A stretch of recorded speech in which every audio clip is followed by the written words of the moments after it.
गर्भवती नारी का जब गर्भ रहता है और उस समय पर गर्भ में जब संतान रहती है और ग्रहण, चंद्र ग्रहण हो चाहे सूर्य ग्रहण हो, ग्रहण अगर पड़ता है तो परिवार में शास्त्रों में ऐसा वर्णन आता है कि गेरू, गेरू मतलब लाल चंदन। कौन सा चंदन? जम के बोलो जरा। लाल चंदन। ये गेरू तो बाद में आप लोगों ने उधर पे लगाना चालू करा, पर नियम ये है कि गर्भ में अगर बच्चा रहता है तो ग्रहण पड़ता है, चंद्र ग्रहण पड़े, सूर्य ग्रहण पड़े, तो जो नारी का गर्भ रहता है, भले वो 3 महीने का हो, 2 महीने का हो, 1 महीने का हो, 8 महीने का हो, 9 महीने का हो, 10 महीने का, नारी का अगर गर्भ है तो बुजुर्ग लोग भी कहते हैं, उनको ये भले नहीं मालूम होगा कि क्यों गेरू लगाते। गेरू नहीं, लाल चंदन की 3 रेखा नारी को अपने पेट पर खींच लेना चाहिए।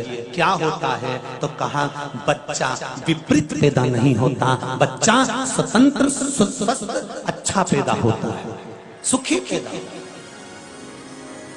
आप में से कितनी माताएं जो जानती हैं इस बात को? हाथ उठाओ जरा। जानती हैं सब कि जब गर्भ में बच्चा रहता है तो माताएं कह देती, सास कह देती, बेटा थोड़ा गेरू लगा लेना, पेट में थोड़ा सा गेरू लगा ले, थोड़ी सी मिट्टी लगा ले, थोड़ा सा कुछ पेट पर लगा ले, क्योंकि ग्रहण पड़ रहा है। क्यों? अगर ग्रहण पड़ी हुई संतान जन्म लेगी तो ये अपने ही धर्म का विरोध करेगी, सत्य का विरोध करेगी, गलत मार्ग पर चलेगी। और अगर शरीर पर एक त्रिपुंड लगा दिया गया, पेट पर ग्रहण के समय पर गेरू लगा दिया गया, लाल चंदन लगा दिया गया, तो जो बच्चा जन्म लेगा वो माता पिता के विरोध में कभी नहीं खड़ा हो सकता, धर्म के विरोध में कभी नहीं खड़ा हो सकता, सत्य सनातन धर्म के विरोध में कभी खड़ा नहीं हो सकता, हिंदू धर्म के विरोध में कभी खड़ा नहीं हो सकता, हमारे पक्ष में हमेशा बना रहेगा। सनातन धर्म का कुल में पैदा होकर, सनातनी होकर, हिंदू धर्म में पैदा होकर भी अगर कोई हिंदू धर्म का विरोध करता है तो समझ लेना कि यह ग्रहण की औलाद पैदा हुआ है, ये साधारण नहीं है, ग्रहण से पैदा हुआ है। इसलिए सनातनियों का भी विरोध करने के लिए खड़ा हुआ। और आप सबसे निवेदन है, जब ग्रहण पड़े गर्भ पर, भले गेरू की 3 लाइन खींच लो, चाहे लाल चंदन की 3 लाइन खींच लो, पर अपने गर्भ पर गेरू लगाना जरूरी होता है, क्योंकि बच्चा अपने माता पिता की भी नहीं सुनता अगर ग्रहण का भाव उस बच्चे पर पड़ जाए। अगर माता पिता को अपनी सेवा करवाना है तो गर्भस्थ बालक को जब ग्रहण पड़े तो शरीर पर थोड़ा सा त्रिपुंड लगा लेना चाहिए। क्यों? क्योंकि बुजुर्ग माँ बाप की जिंदगी खराब नहीं हो। कई कई बेटे ऐसे होते हैं माता पिता को नहीं गिनते, कई कई बेटे ऐसे होते हैं माँ बाप को 2 रोटी नहीं देते, वृद्धाश्रम में छोड़ आते हैं। समझ लो कि ये ग्रहण के पैदा हुए, ये नहीं।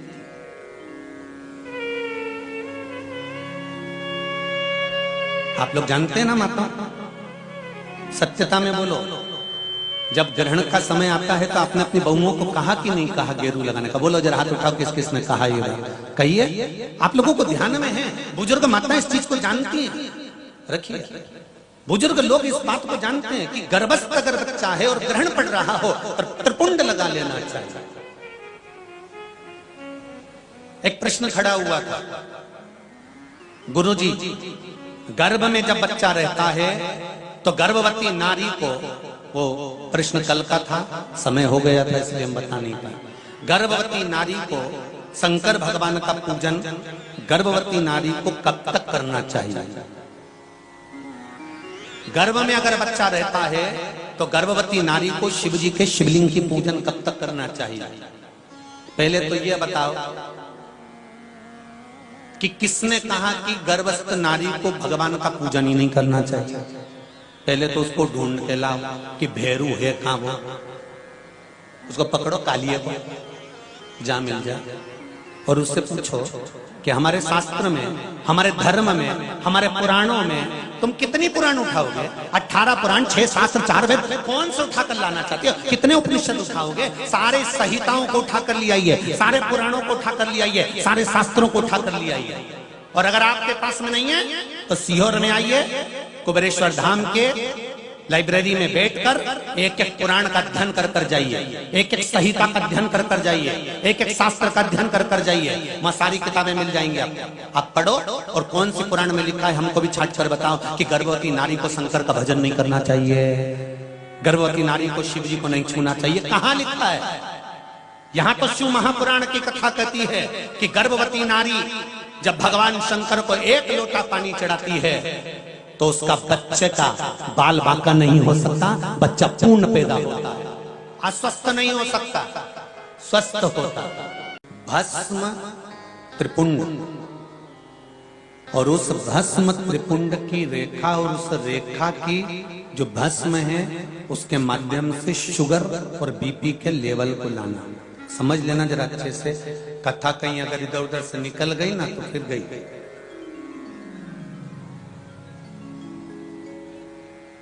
सती मैया को भोलेनाथ जी ने समझाया, बिठाया, कथा श्रवण करने के लिए बैठ गए।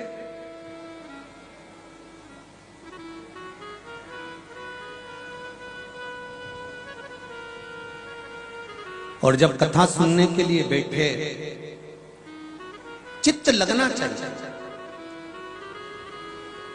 एक बात अपने जीवन में उतारिएगा थोड़ा सा। आप कोई भी कार्य करें, भगवान का भजन करते हो, अगर दिया लगाते हो घर में, भगवान को दीप लगाते हो, उस दिए को लगाते समय भी अगर आपका मन, आपका चित्त, आपकी वृत्ति, आपका हृदय पूर्ण तरह से समर्पित होकर अगर दिया लगा रहे हो तो ये पक्का विश्वास मानकर चलना कि जिस कार्य के लगा रहे हो वो कार्य आपका 15 दिन के अंदर हो ही जाएगा। अगर दिल से लगा रहे हो तो।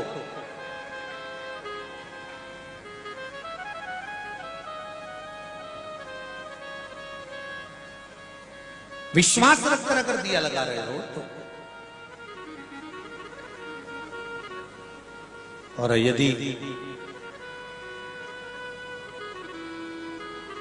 विश्वास रखकर दिया नहीं लगाया गया तो तुम जिंदगी भर दीप लगाओ, उसका कोई फल नहीं, पूरे जीवन दीप लगाओ, पूरे जीवन।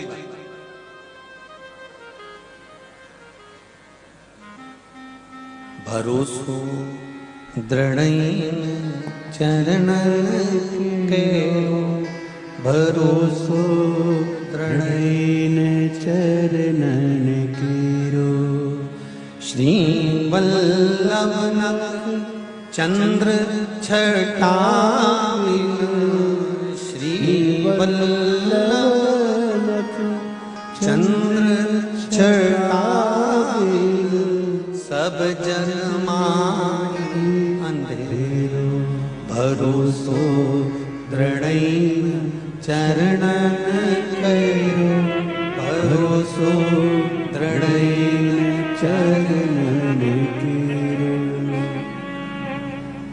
एक विश्वास, एक चावल का दाना भी अगर आप समर्पित कर रहे हो तो विश्वास। एक पत्र देखिए, बहुत अच्छा।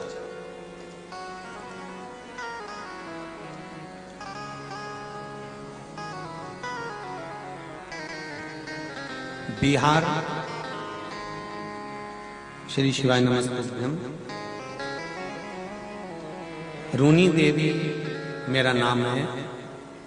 मैं बिहार शरीफ नालंदा जिला से आया हूं। रूनी देवी कहीं बैठे हो तो हाथ हिला सकते हैं।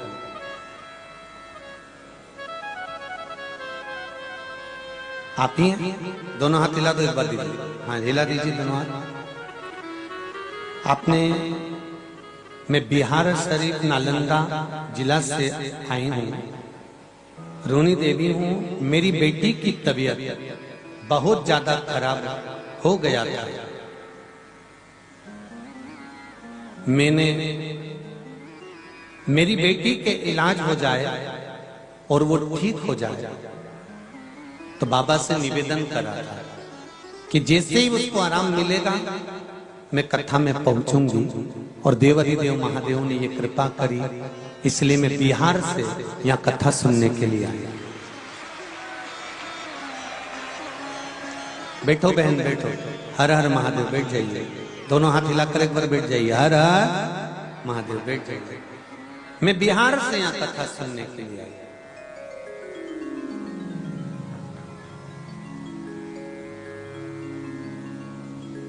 मतलब विश्वास रखकर यदि आपने शिव जी को एक दाना चावल का भी चढ़ाया है और शंकर से अगर प्रार्थना करी है,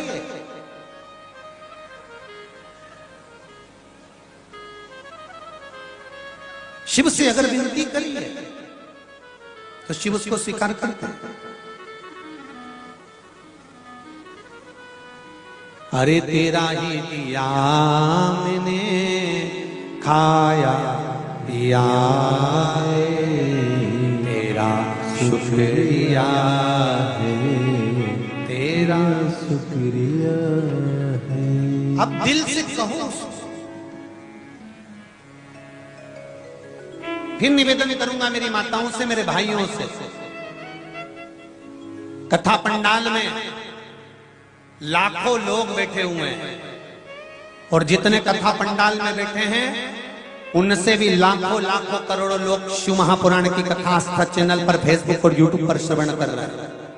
उनसे निवेदन करूंगा, एक लोटा पानी अगर शंकर भगवान को चढ़ा रहे हो, एक चावल का दाना भी अगर आप शिव जी को चढ़ा रहे हो, एक बेलपत्र भी अगर आप शंकर भगवान को समर्पित कर रहे हो, और एक पुष्प की पंखड़ी भी आप शिव को दे रहे हो, तो ये शंकर कभी खाली नहीं जाने देता, इसका फल कभी ना कभी दे ही देता। वो शिव है, वो शंकर।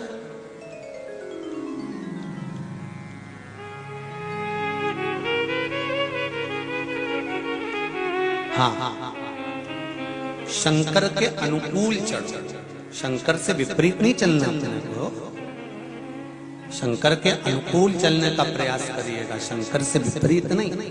नंदी शंकर से एक बार विपरीत चल दिए थे, नंदी ने एक बार शिव जी का कहना नहीं माना था, तब भगवान शंकर ने कह दिया था, नंदी अभी तक तू मेरे साथ में मंदिर के अंदर रहता है, अब तू मंदिर के बाहर रहेगा। एक बार नंदी ने कहना नहीं माना था तो शंकर जी के मंदिर के बाहर नंदी हो गया, अंदर नहीं रहा। उसी तरह आप भगवान की भक्ति के अनुकूल चलते हो तो भगवान के हृदय में विराजमान, और भक्ति के अनुकूल नहीं चल पाते तो आप शिव भक्ति सीखो। शिव शिव शिव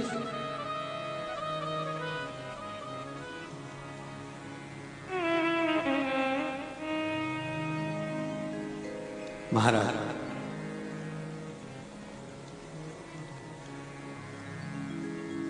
सती मैया का मन नहीं लगा, कथा नहीं सुन पाई, बैठी थी कथा में पर चित्त नहीं लगा। सबसे पहली शंकर भगवान ने भस्म का तिलक सती माता के जाने के बाद लगाया, और सबसे पहला चंदन का त्रिपुंड भगवान विष्णु ने भगवान शंकर को लगाया। ध्यान देना जरा इस प्रसंग पर, विशेष ध्यान रखिएगा। त्रिपुंड शिव महापुराण की कथा, और त्रिपुंड शिव महापुराण की कथा में आपको मालूम होना चाहिए कि त्रिपुंड सबसे पहला चंदन का किसने लगाया, भस्म का त्रिपुंड किसने लगाया, कब लगाया, और उसका फल क्या हुआ।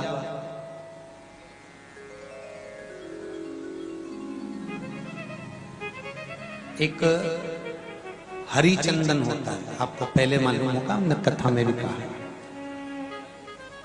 तुलसी की जो जड़ होती है, जब तुलसी सूख जाती है तो उसकी जो जड़ होती है उसको घिसकर जो चंदन बनाया जाता है, इसको हरी चंदन कहते हैं।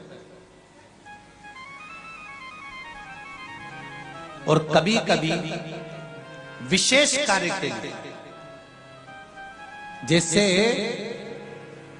बच्चा इंटरव्यू देने जा रहा है, उसकी नौकरी नहीं लग रही है, उसकी सर्विस नहीं लग रही है, और कहीं या नौकरी या सर्विस के लिए वो अप्लाई करने के लिए जा रहा है, तो महाराज बेलपत्र की जो जड़ होती है इसका भी चंदन बनाया जाता है, उसको भी घिसकर तैयार किया जाता है।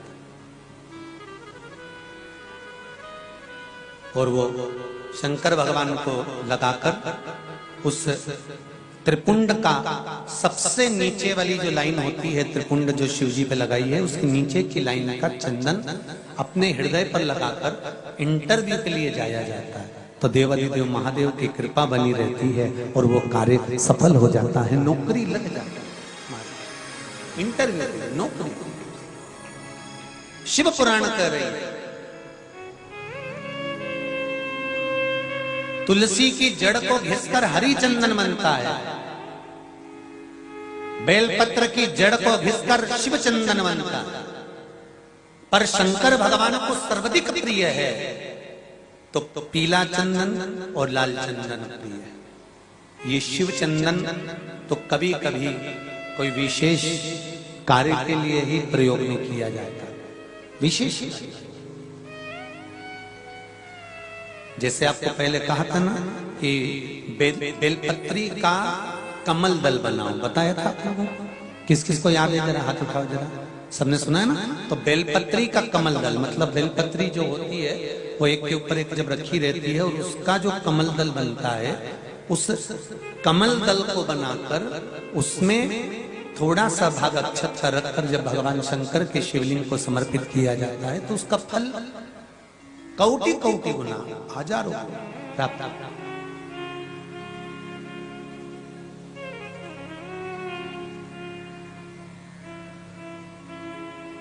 सती मैया का मन नहीं लगा कथा में, उठ गए।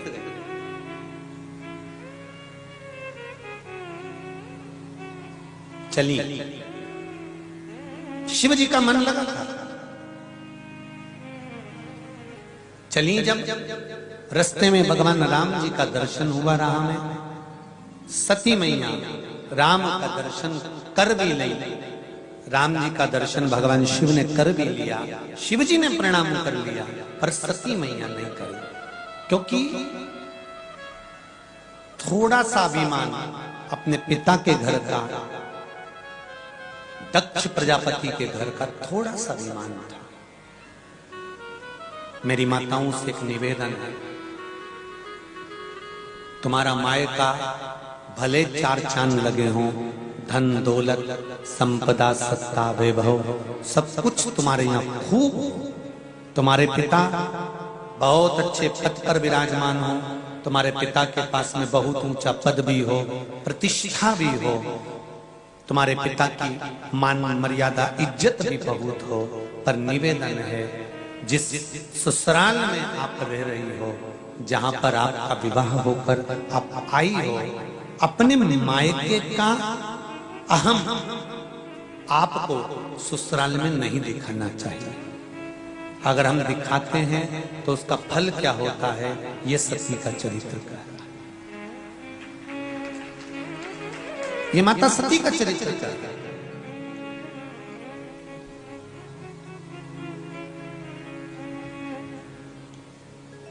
वो कहते हैं ना,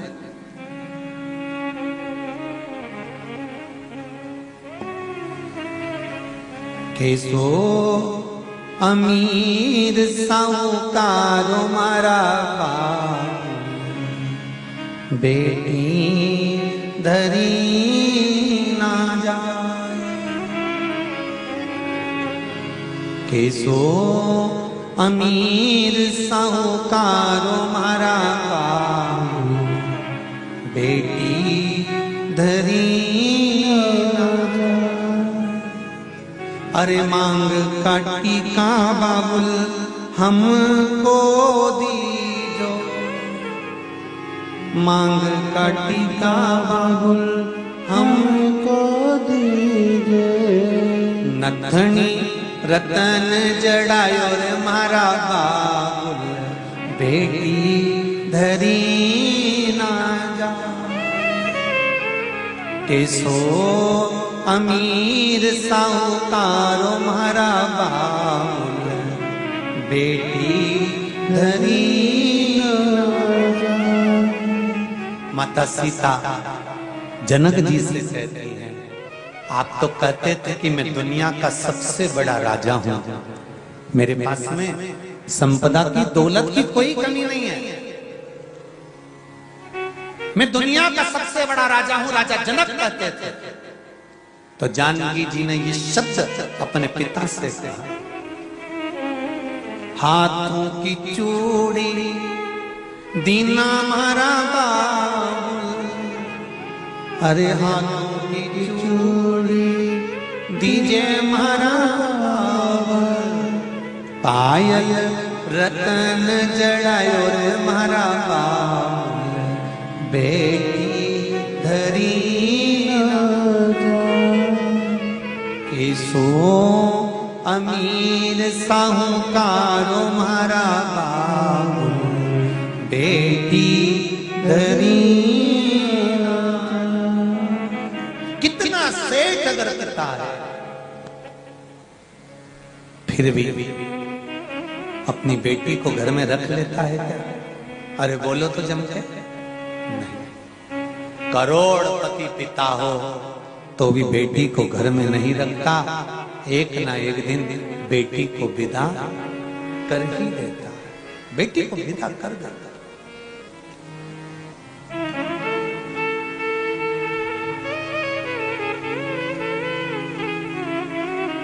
अरे माथे की चूनर दियो म्हारा बाबुल, आप भी बोल लो जरा एक लाइन, माथे की चूनर दियो म्हारा बाबुल, चौली रतन जड़ायो रे बेटी धरी जाए, ऐसो अमीर साहूकार मारा बाबुल, बेटी धरी ना जाए, ऐसो अमीर साहूकार मारा बाबुल, बेटी धरी ना जाए, ऐसो अमीर साहूकार मारा बाबुल, बेटी धरी ना जाए, ऐसो अमीर साहूकार मारा बाबुल, बेटी धरी ना जाए।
गले का हरवा दीजो म्हारा बाबुल, गले का हरवा दीजो म्हारा बाबुल, चूड़ा रतन जड़ायो म्हारा बाबुल, बेटी धरी ना जाए, चूड़ा रतन जड़ाओ म्हारा बाबुल, बेटी सहे ना जाए, ऐसो अमीर साहूकार मारा बाबुल, बेटी धरी ना जाए, ऐसो मेरे साहूकार मारा बाबुल, बेटी धरी ना जाए, बेटी धरी ना जाए, बेटी धरी ना जाए, बेटी धरी ना जाए, बेटी धरी ना जाए। हर हर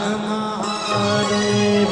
इतना भी सेठ तुम्हारा पिता हो तो भी उसको बेटी को तो विदा करना ही पड़ता है। इसलिए मेरा निवेदन बेटियों से है, तुम्हारा पिता कितना भी धनपति हो, करोड़पति हो, संपदावान हो, वैभववान हो, सत्तावान हो, पर अहंकार ससुराल में मायके का न करिएगा।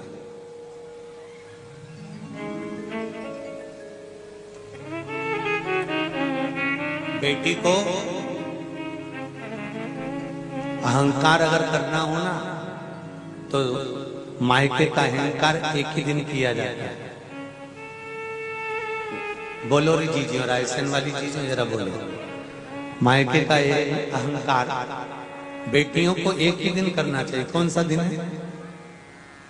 जिस दिन आपके बच्चों का विवाह हो रहा हो और मायके वाले मायरा लेकर आए हो, भात लेकर आए। जब भतैया आए हो, मायरा आया हो, भात आया हो, तब आपको अहंकार करना चाहिए। मेरा भाई, मेरा भतीजा, मेरे रिश्तेदार दिया है। अहंकार करने के लिए एक दिन दिया है।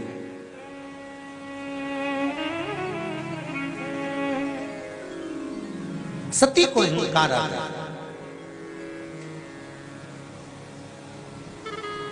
चलिए परीक्षा भी ले ली।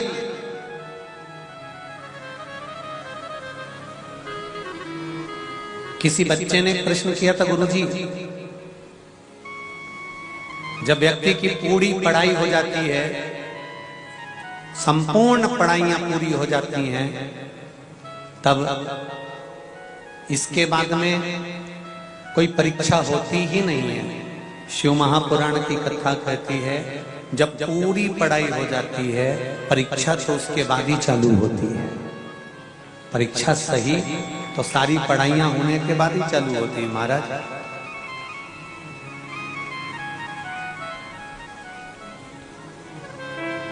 सुख और दुख ये तभी चालू होते हैं उसी से। बचपन खेल में खोया, जवानी नींद भर सोया, बुढ़ापा देख कर रोया, सिराने मौत हंसती है। बचपन खेल में चले गया, जवानी भोग और विलास में निकल गई, अधेड़ी कमाने में निकल गई, और बुढ़ापा अंत समय में जब सोचा था कि अब अच्छे से भोगेंगे, मालूम पड़े पूरा बुढ़ापा बेकार आ गया।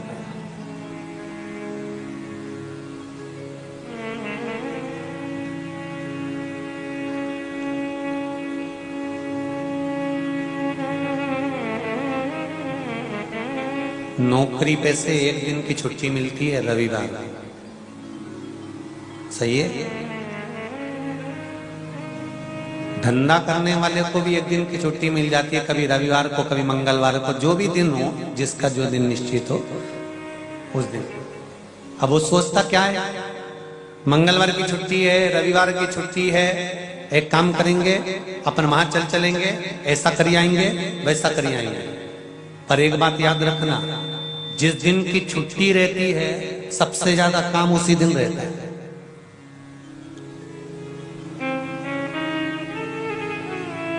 उसी तरह मनुष्य, अभी तो बचपन खेलने की उम्र है, आनंद जवानी, जवानी भोग और विलास की उम्र है, अधेड़ी तभी कमाने की उम्र है। अभी नहीं कमाएंगे तो कब कमाएंगे, अभी नहीं कमाएंगे तो कब कमाएंगे, कमाने की उम्र है। और कमाते कमाते कमाते कमाते कब बुढ़ापा आ जाता है, अब सोचता है कि अब मैं चैन से बैठकर खाऊंगा। शरीर की इंद्रियां बेकार हो जाती हैं, कहीं आंखों से दिखाई ना दे, कहीं कानों से सुनाई ना दे, कहीं मुख में जितने दांत हैं वो निकल जाते हैं, घुटने काम करना बंद कर देते हैं, हाथ अपने चोंगे जैसी आवाज आ रही है, हाथ अपने आप में काम करना बंद कर देते हैं। ये शरीर की इंद्रियां शिथिल होती चली जाती।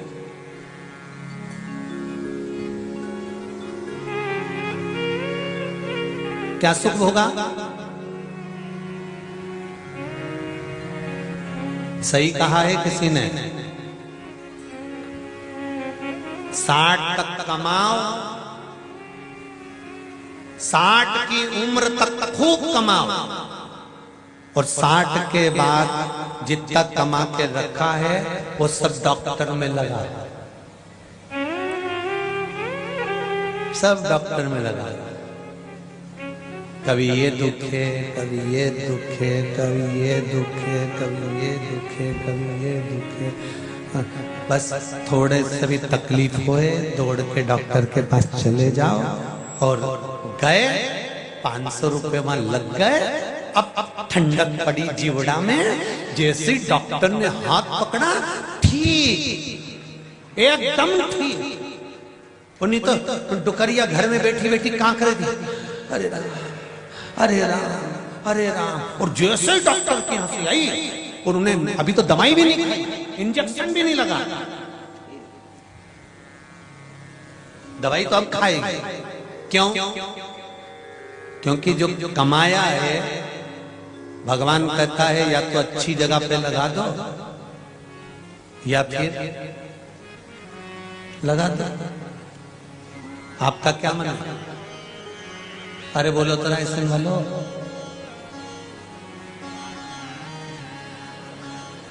नहीं तुम तो अच्छे से बोल लो, तुम्हारी मर्जी बढ़े ना। फिर कहूंगा दान नहीं करना मत करो, सत्कर्म नहीं करना मत करो, किसी को नहीं देना मत दो, अपने ऊपर खर्च तो करो, अच्छे से तो रहो। जितने घर में सदस्य हैं उतने सदस्य खूब खुश तो रहो, खूब खुश रहो।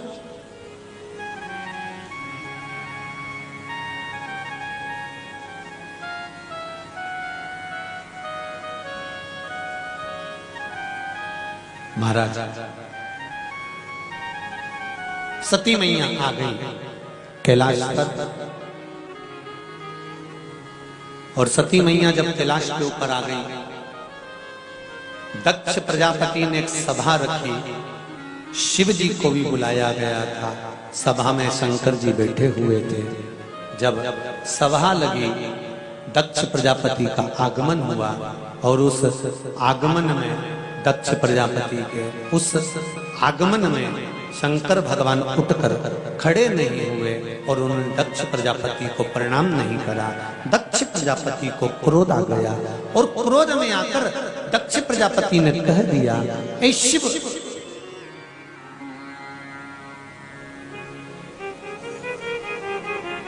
मैं तुम्हें श्राप देता हूं कि तुम शमशान में निवास करोगे। शंकर भगवान प्रसन्न हो गए, सिंहासन से नीचे उतर गए और दोनों हाथ उठाकर डमरू बजाने लगे और कहने लगे, बम बम भोले। शिव जी ने डमरू बजाया,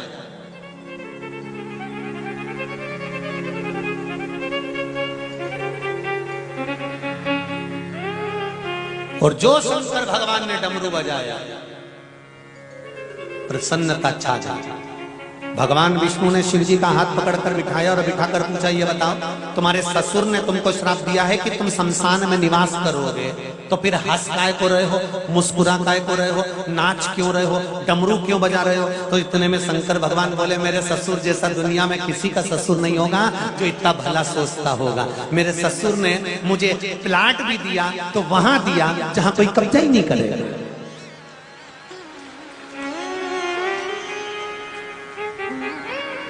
अब शमशान में कब्जा कौन करने जाएगा रे?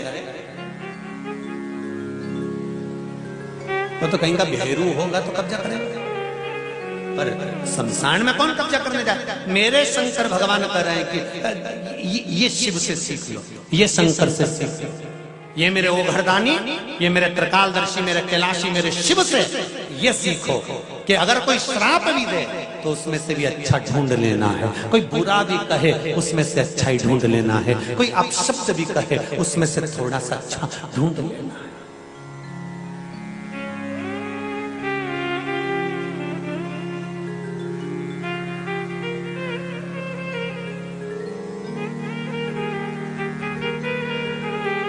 एक राजा ने अपने मंत्री को बुलाया और मंत्री को बुलाकर कहा, मंत्री ये बकरा है, इस बकरे को ले जाओ,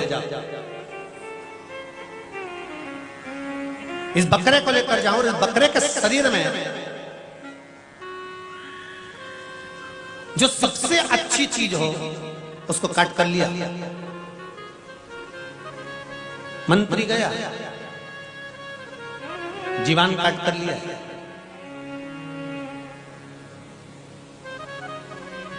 राजा ने कहा ये क्या लेकर आए हो? जीवान। क्यों? इस पूरे शरीर में केवल एक जीवान ही ऐसी होती है जो अच्छा बोलना जानती है, सब अच्छा काम करवा सकती है। ये जीवान ही एक ऐसी होती है जो दुनिया को सतमार्ग पर लाकर छोड़ सकती है। इसलिए इस जिज्ञा को ला। थोड़ी देर बाद राजा ने कहा दूसरा बकरा लेकर जाओ और इस बकरे में जो सबसे बेकार चीज हो उसको काट कर लेकर आओ। मंत्री गया, जो पहले वाला बकरा था उसी की जीवान को लाकर दे दे। महाराज ये लीजिए। ये क्या है? ये बकरे की जीवान। सबसे बुरी यही है। अगर ये जीवान बुरा करना चाहे तो घर का भी सत्यानाश मिला देती है और ये जीवान बाहर का भी सत्यानाश मिला देती है। केवल एक शिव महापुराण की कथा कहती है कि जिह्वा में अमृत भी छुपा है तो जिह्वा में विष भी छुपा है। जिह्वा में शंकर का गुणगान भी छुपा है तो जिह्वा के अंतर्गत पाप भी छुपा है। ये जिह्वा, इसलिए शिव महापुराण कहती है श्री शिवाय नमस्तु, श्री शिवाय नमस्तु। एक जिह्वा का ही तो बल है।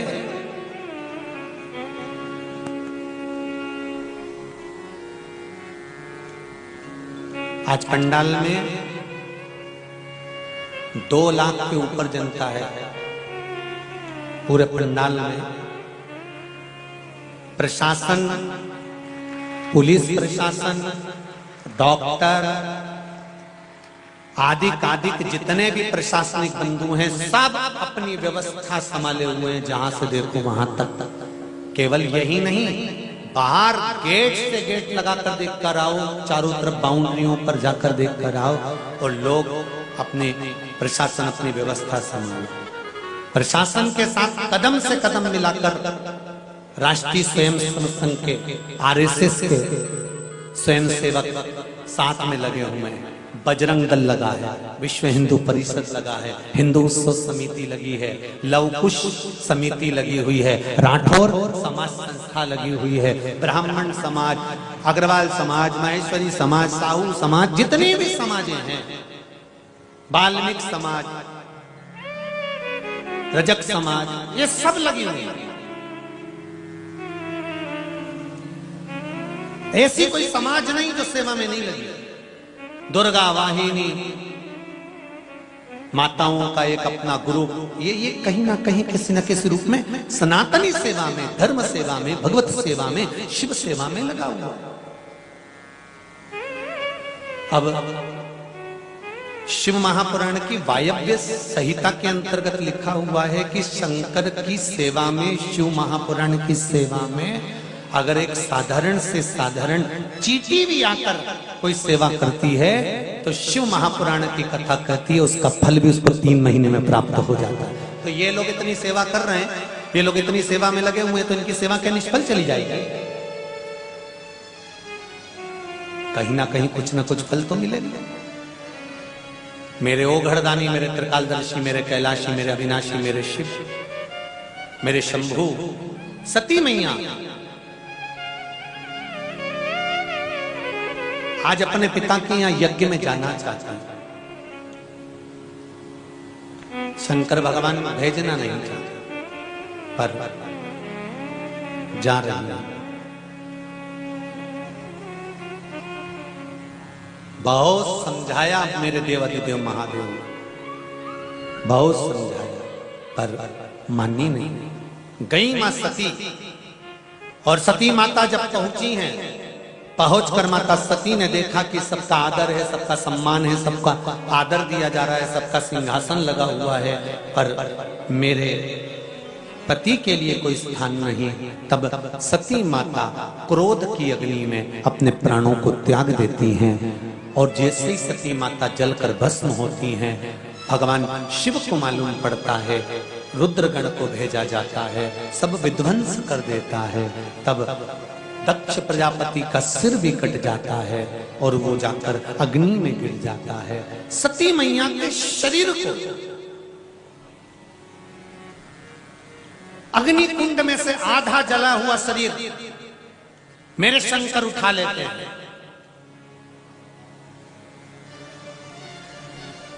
आज भी नियम है, आज भी नियम है।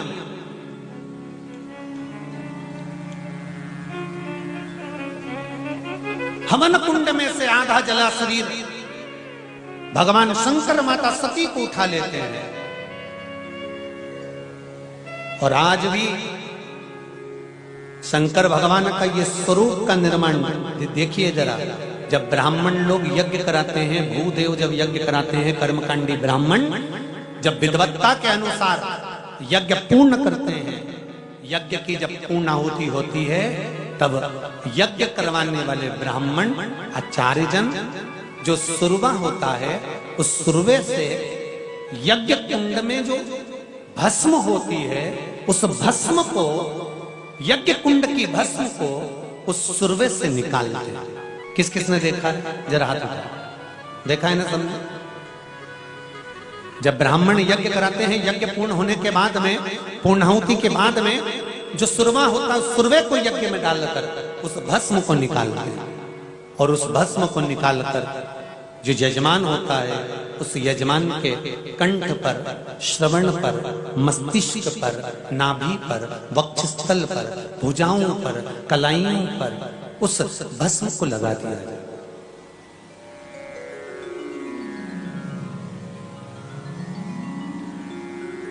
उस भस्म को लगा देते। क्यों? क्योंकि शिव महापुराण की कथा कहती है कि देव अधिदेव महादेव अपने शरीर पर सबसे पहला त्रिपुंड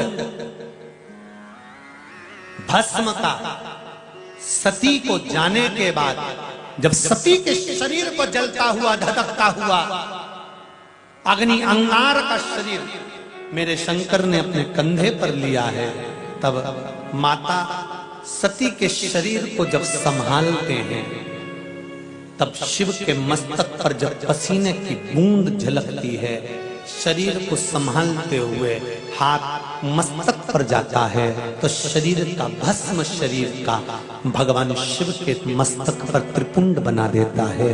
पहला त्रिपुंड मेरे शिव ने भस्म का। बहुत महत्व है। जब आपके यहाँ कोई पंडित जी हवन करवाएं, यज्ञ करवाएं और यज्ञ पूर्ण हो जाए, तो यज्ञ में से तुरंत मत भागना। कई लोग दक्षिणा के चक्कर में भाग जाते हैं। पंडित जी दक्षिणा मांगेंगे तो नहीं, यज्ञ पूर्ण हो, यज्ञ की पूर्णाहुति हो, खड़े रहिए और ब्राह्मण देवता से, यज्ञाचार्य से कहिए,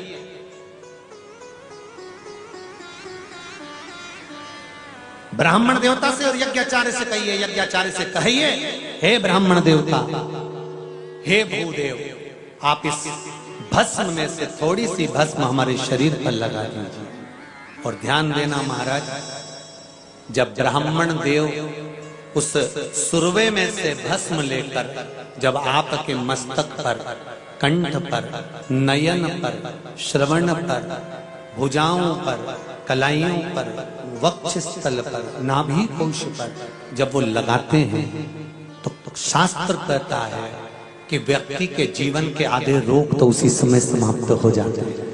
आधे रोग तो तभी चले।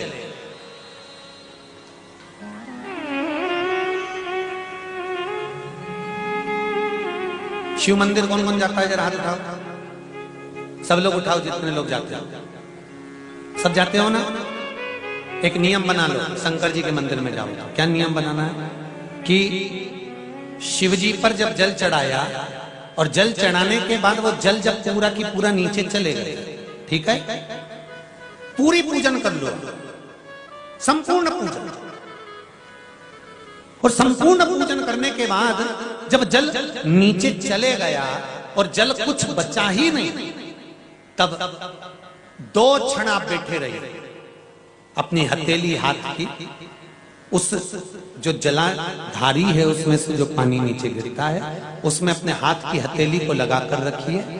2 बूंद, 3 बूंद, 4 बूंद पानी तो भगवान शंकर स्वयं दे देगा।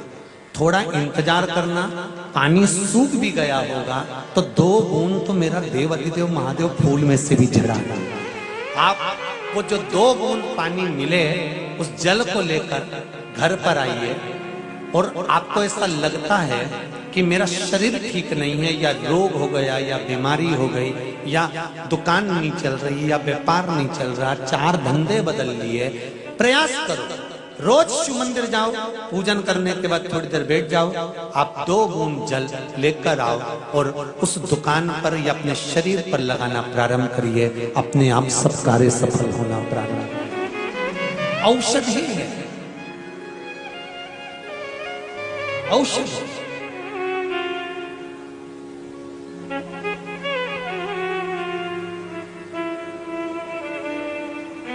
हमारे वेदों का मंत्र महामृत्युंजय मंत्र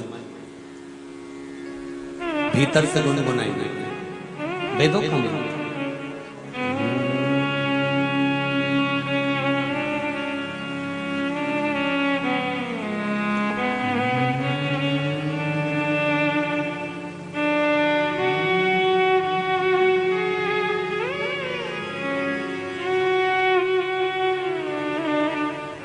ये हमारे वेदोक्त मंत्र, जिन मंत्रों को ब्राह्मणों ने गोपनीय रख रखा था। गायत्री मंत्र हुआ, महामृत्युंजय मंत्र हुआ, ये वो मंत्र हैं जिनका हम केवल उच्चारण ध्यान से भी कर सकते हैं और रोग को मिटा सकते हैं। जब भगवान विष्णु ने देखा कि माता पार्वती सती के शव को लेकर डोल रहे हैं, सुदर्शन उठाया और वो सुदर्शन को भेजकर माता सती के शरीर के 51 टुकड़े कर दिए। 51 शक्तिपीठ का निर्माण हुआ।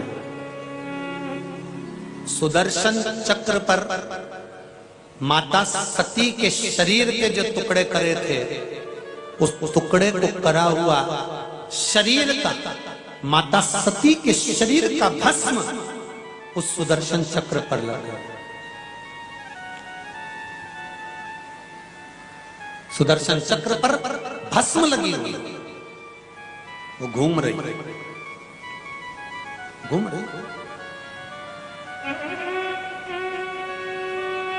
देवाधिदेव महादेव ने कहा, नारायण, सती तो हिमालय राज के घर में पार्वती के रूप में जन्म ले ली है, पर आपके इस चक्र पर जो भस्म लगी है ये जीव का कल्याण करने वाली है। महाराज, अलोनी गोबरी की जो भस्म होती है, गाय का जो गोबर होता है जिसको थापा नहीं जाता, भस्म, उस गोबरी की सूखी हुई भस्म को तैयार कर लीजिए, कपड़े से छान लीजिए, उसी में बेल का जो फल होता है सूखा, उसको जलाकर उसकी भस्म तैयार कर लीजिए। किसी यज्ञ कुंड में से थोड़ी सी भस्म ले लीजिए, इन तीनों को छान कर तैयार कर लीजिए। जिस दिन सोमवार की अष्टमी पड़े, उस दिन शंकर भगवान के मंदिर में दोपहर के समय या प्रातः के समय पर जाकर वो भस्म थोड़ी सी समर्पित कर कर जब भस्म चढ़ाएंगे तो हाथ से त्रिपुंड बना दीजिए। त्रिपुंड के नीचे वाली जो पंक्ति है,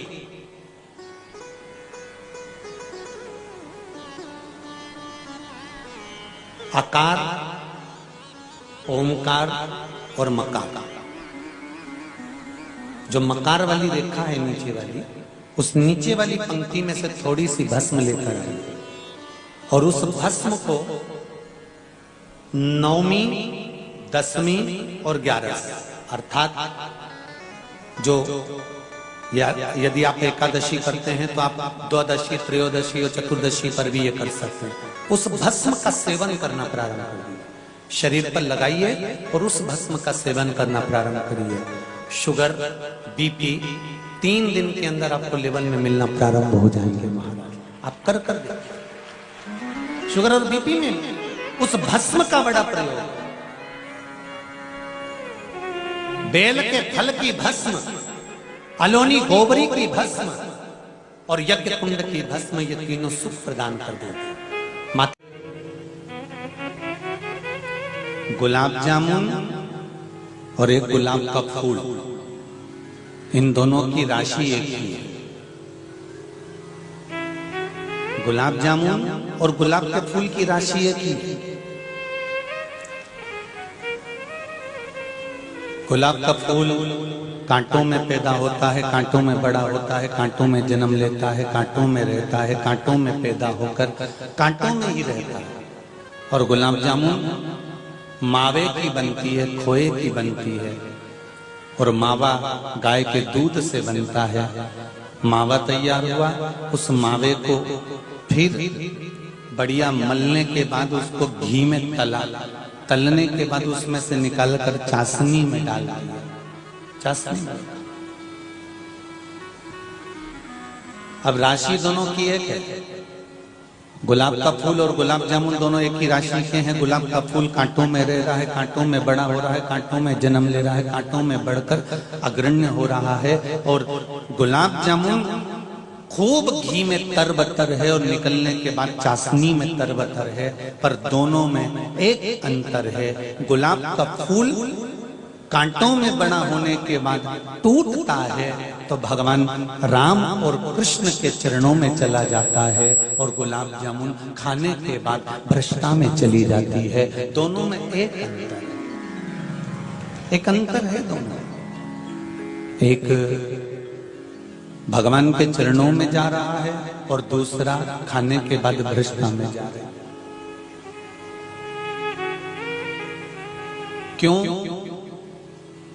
थोड़ा सा जब दुख आता है ना, थोड़ी सी जब तकलीफ आती है, थोड़ा सा जब कष्ट आता है, तो व्यक्ति को लगता जरूर है कि हमें कष्ट आ गया, हमको ये बीमारी आ गई, हमको ये रोग आ गया, हमें ये तकलीफ आ गई, हमको ये तकलीफ है, हमको ये कष्ट है, हमको ये बीमारी आ गई, हमको ये रोग आ गया, या हमको ये तकलीफ आ गई। पर शिव महापुराण की कथा कहती है कि कांटों में जन्म लेने वाला गुलाब का फूल, कांटों में पैदा होने वाला गुलाब का फूल, कितना कष्ट उस गुलाब के फूल को होगा, फिर भी वो टूटने के बाद भगवान के चरणों में चला जाता है। अर्थात जीवन में अगर थोड़ा बहुत दुख, तकलीफ, कष्ट, बीमारी, रोग या कुछ दुख आकर खड़ा भी हो जाए, तो समझ लेना कि परमात्मा अपनी ओर तुम्हें खींचना चाहता है, अपनी ओर पुकार रहा है, अपनी ओर को लेकर आना चाहता है। वो परमात्मा है।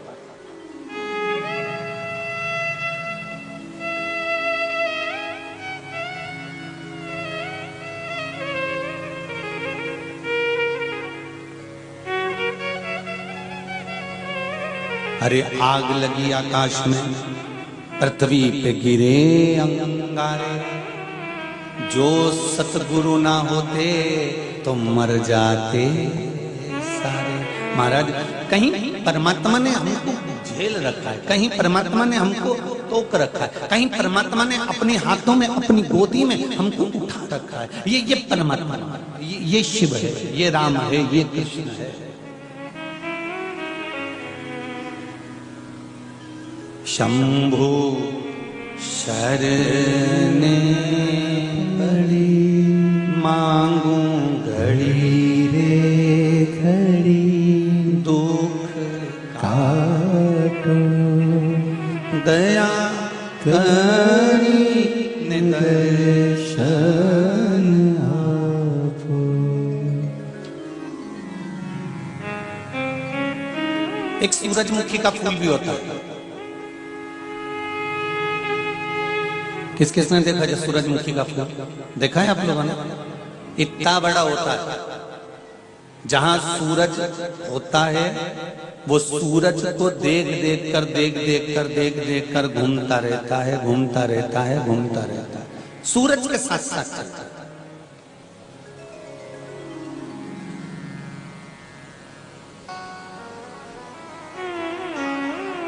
एक गुलाब का फूल सूरज को देखकर घूम नहीं रहा, वो लगा हुआ है। एक सूरजमुखी का फूल सूरज को देख देख कर घूमता रहता है। बस दो तरह के मनुष्य इस संसार में पैदा हुए हैं, दो तरह के मनुष्य इस संसार में जन्मे हैं, एक गुलाब के फूल की तरह और एक सूरजमुखी के फूल की तरह। एक सूरजमुखी के फूल की तरह। सूरजमुखी का जो फूल होता है ना, वो सूर्य को देखकर चलता है। उसी तरह संसार के जो कई लोग हैं ना, ये आपका वैभव देखकर चलते हैं। थोड़ा सा दुख आया ना तो लोग आपका दरवाजा भूल जाते हैं, थोड़ी सी तकलीफ आई लोग आपको भूल जाते हैं। और जहां सूर्य जैसा आपका प्रकाश होगा, जहां आपके पास में धन बढ़ेगा, वैभव बढ़ेगा, सत्ता बढ़ेगी, दौलत बढ़ेगी, संपदा बढ़ेगी, तो सूरजमुखी की तरह जो लोग होते हैं वो आपके धन की चमक को देखकर आपके साथ घूमना चालू कर देते हैं, आपके साथ रहना चालू कर देते हैं।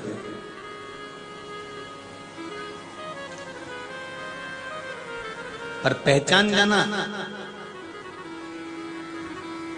कि सूरजमुखी का फूल और गुलाब के फूल में अंतर होता है। सूरजमुखी का फूल भगवान को नहीं चढ़ता, चढ़ाया नहीं जाता, पर गुलाब का फूल टूटकर भगवान के पास चले जाता है।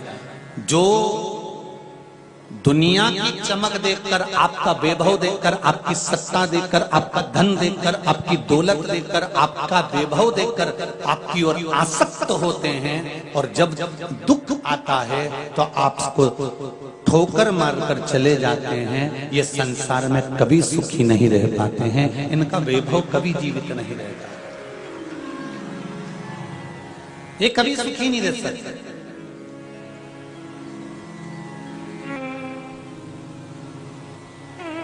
रायसेन का नहीं था,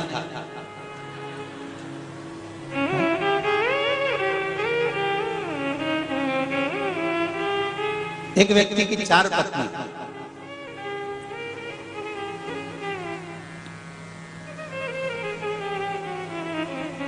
व्यक्ति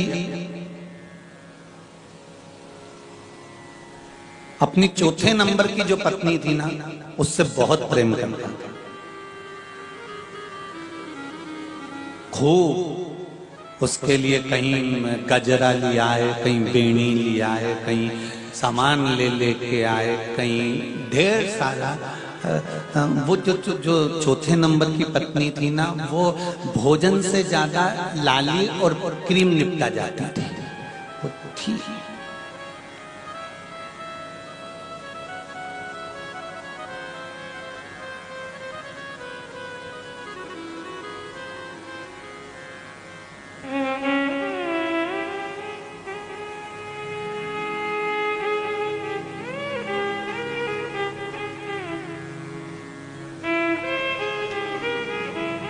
अब उस व्यक्ति की जो चौथी पत्नी थी वो बड़ी सुंदर भी थी, और पति उसकी ओर आसक्त भी था।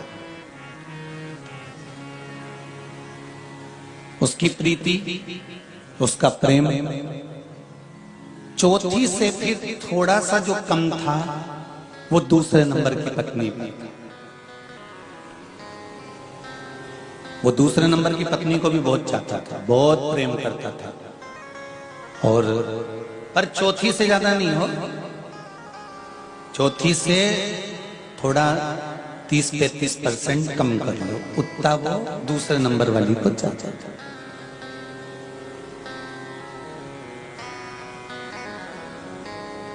पर इन दोनों को भी चाहने के बाद सबसे ज्यादा पति अगर बैठता था तो तीसरे नंबर की पत्नी के पास बैठता था। मैं बैठने में उसको बड़ा मजा आता था, बैठता, गप्पे लगाता, बात करता, चित्र करता और बड़े आनंद में डूबता। पर प्रेम सबसे ज्यादा, बोलते जाओ जरा जम के, कौन से नंबर की? चौथे। उससे कम अरे बोले जम के दूसरे, और उससे कम तीसरे, और पहली वाली का तो वो मुंडा नहीं देखना चाहता था। पहली वाली जो पत्नी है, पहले नंबर की जो है, उसको वो देखना पसंद नहीं करता, उसकी बात सुनना पसंद नहीं करता, उसके साथ में रहना पसंद नहीं कर सकता, उसके साथ में वो एक क्षण रहना पसंद नहीं करता। सबसे ज्यादा व्रत, सबसे ज्यादा उपास, सबसे ज्यादा साधना, सबसे ज्यादा नियम, सबसे ज्यादा संयम अगर कोई करती थी। कितने चतुर हो रहे रायसेन वाले, तुम तुरंत, तुम भी एक बात तो है, तुम कथा सुन सुन के भी कथाकार हो गए हो, पक्का हो गया है, बिल्कुल बढ़िया। ये बात तो है, मतलब तुम्हें इतना कथा सुन सुन के ये अंदाजा हो गया कि व्यक्ति का नेचर, व्यक्ति का व्यवहार, व्यक्ति कैसे किस भाव का है, और तुरंत तुम्हारे को पहचान की दृष्टि हो गई। धन्य है।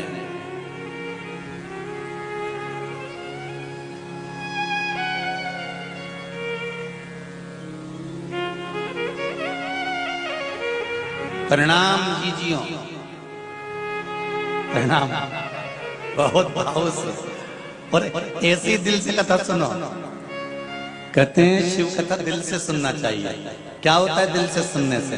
तो कहते हैं जब 7वें दिन देवाधिदेव महादेव शिव महापुराण के यजमान बनकर कथा सुनकर जब उठकर जाते हैं, तो दिल से कथा सुनने वाले के लिए भगवान कुबेर का खजाना लुटा जाता है। दिल से।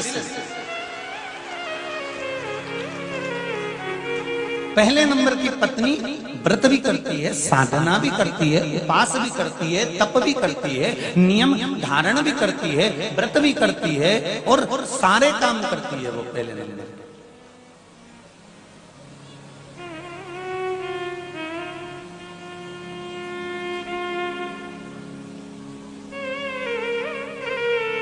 दूसरे नंबर की कभी कभी पुण्य का काम कर लेती है, कभी कभी अच्छा काम कर लेती है।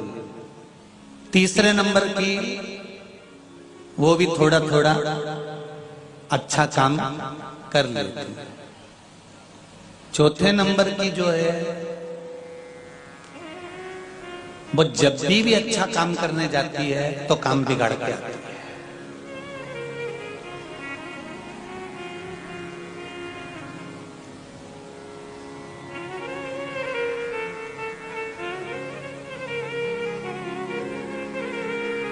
अब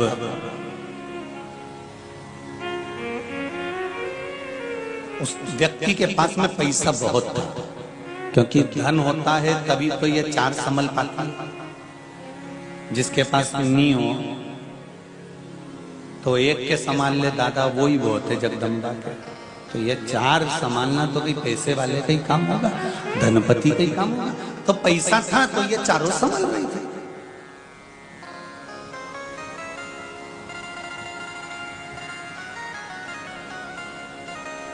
एक दिन व्यक्ति का स्वास्थ्य खराब हो गया और डॉक्टर ने कह दिया कि तुम्हारी अब तबीयत ठीक नहीं है, तुम्हारा अंतिम समय आ गया है, तुम्हारे प्राण छूटने का समय आ गया है। लगभग 15 से 20 दिन तुम जिंदा और रहोगे, और 20 दिन के बाद में तुम्हारी ये तकलीफ बढ़ जाएगी और तुम मर जाओगे। उसने विचार करा कि एक काम करता हूं, मैं मेरी पत्नी के बिना नहीं रह सकता, तो जिससे मैं बहुत प्रेम करता हूं उस पत्नी से कह देता हूं कि तू भी मेरे साथ ऊपर चल जा।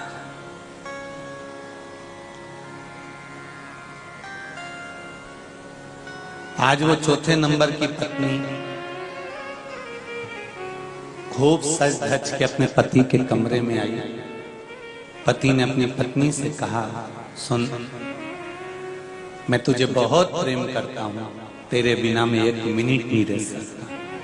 एक मिनट की कोई कहे मैं तेरे बिना एक क्षण नहीं रह सकता, कोई एक क्षण की कहे मैं एक पल तेरे बिना नहीं रह सकता।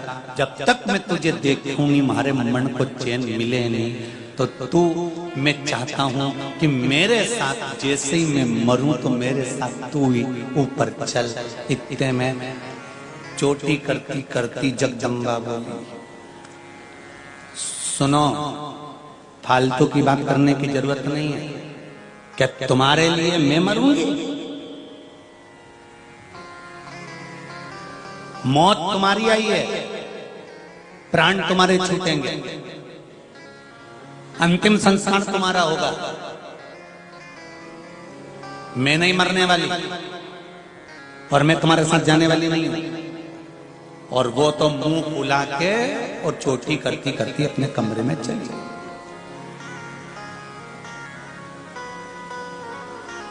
अब इसका प्रेम किस पर था? इसने कहा चलो दूसरे नंबर वाली से कह देता हूं, तू चल चल, तू मेरे साथ में चल। 15 दिन बाद मेरे प्राण छूट जाएंगे, तेरे बिना मैं नहीं रह सकता, तू चल चल मेरे साथ। मैंने देखा है तू मेरी सब व्यवस्था कर देते, आगे आगे बढ़कर मेरे लिए सारा काम कर देते।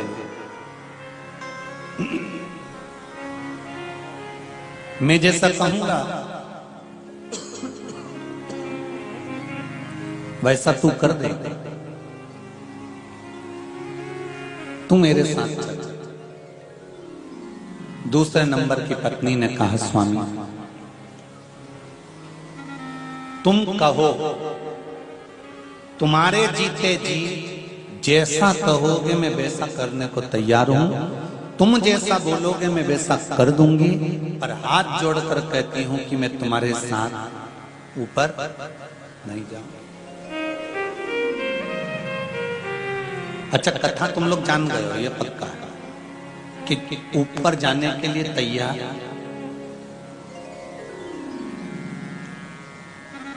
ये देखो, हमने कहा ना कथा तो तुम जान गए, चतुर लोग बैठे हो, रायसेन के कोई ऐसे ही हो गया, तो कथा तो तुम जान गए। दूसरी ने मना कर दिया, तीसरी से कहा मेरा प्रेम तेरे प्रति बहुत है, अपन बहुत समय पास करते थे, दोनों तीनों सब बैठ जाते थे, गप्पे लगाते थे, बात करते थे, तू मेरे साथ चल चल। तो वो बोले कि देख भाई सुन स्वामी, तू कहे ना तो मैं तेरे साथ आखिरी क्षण तक रहूंगा, तू कहे तो मैं दरवाजे तक रहूंगी, तू कहे तो मैं शमशान तक रहूंगी, तू कहे तो मैं शमशान तक साथ दूंगी, पर यह पक्का है कि मैं तेरे साथ ऊपर नहीं जाऊंगी। तब उसने सोचा कि ये पहली को तो मैं देखना पसंद नहीं करता था, इसका चेहरा पसंद नहीं था, कभी इसके कमरे में नहीं जाता था, कभी इसकी ओर मैंने झांका तक नहीं, कभी इसके साथ बैठकर रोटी तक नहीं खाई, कभी इसको मैंने ध्यान दिया ही नहीं, कभी मैंने इसका स्मरण किया ही नहीं। इतने में पहले नंबर की आई पानी पिलाने के लिए। इसने कहा सुनो, मैं जा रहा हूं पर मैं अकेला वहां क्या करूंगा। तो पहले नंबर की ने कहा, कौन कहता है कि तुम अकेले जाओगे, मैं हूं ना तुम्हारे साथ, अंत तक तुम्हारा साथ।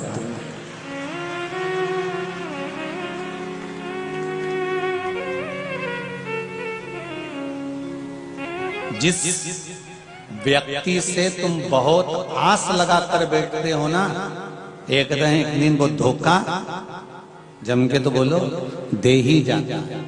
और जिस व्यक्ति से तुमको आस नहीं होती, जिस व्यक्ति से तुम्हें कोई आशा नहीं है, वो समय आने पर ऐसा काम कर कर चले जाता है कि आप विश्वास भी नहीं कर सकते कि ये ऐसा कर सकता। ये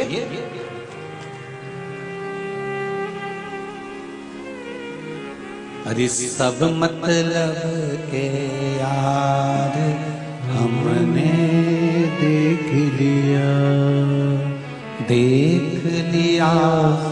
संसार हमने देख लिया। झूठे नाते झूठे रिश्ते, झूठे नाते झूठे रिश्ते, झूठा है संसार हमने देख लिया, सब मतलब के यार हमने देख लिया, देख लिया संसार हमने देख लिया।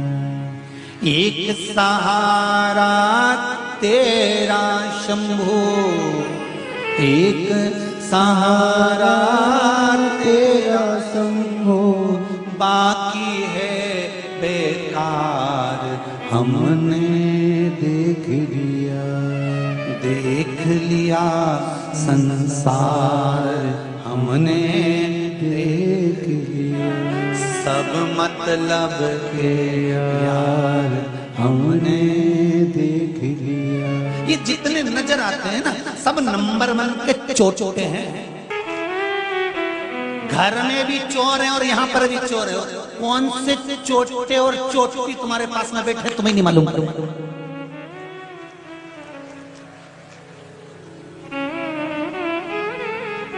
इसलिए कहते हैं बार बार कथाओं में ढक के बैठो।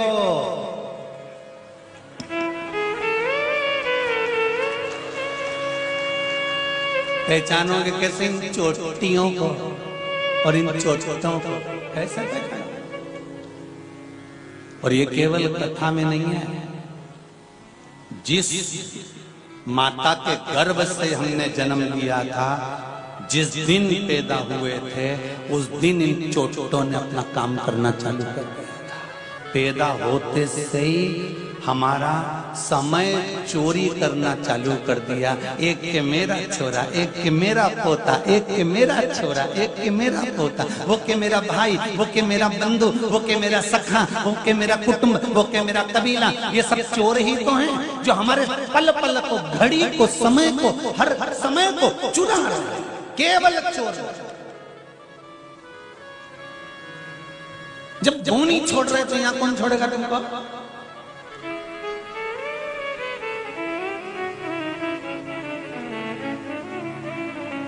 इसलिए कहते हैं सिर पे पल्लू डाल के रखो। पल्लू का मतलब समझते हो? चोरों से बचना हो तो भगवान के चरणों में अपने सिर को डालकर रखिए, मतलब सिर पर पल्लू डालकर रखिए। भगवान की शरणागति में रहे, शिव की शरण।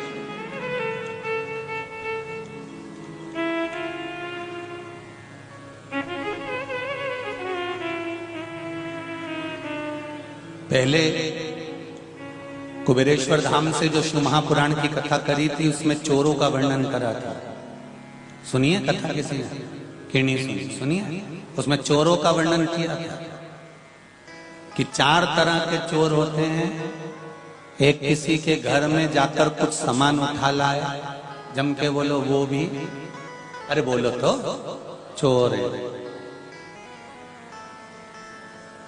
जो बिना पूछे किसी के घर में घुस जाए, वो भी चोर। जो भगवान को दिए बिना खुद खा जाए, जम के बोलो वो भी चोर है।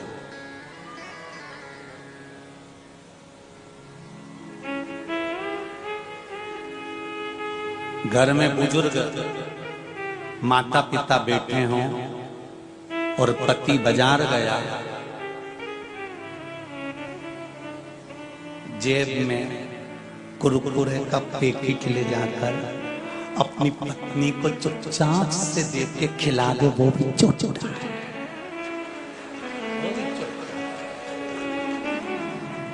और इस पूरे पंडाल में ये जो चौथे नंबर का चोटका है ना,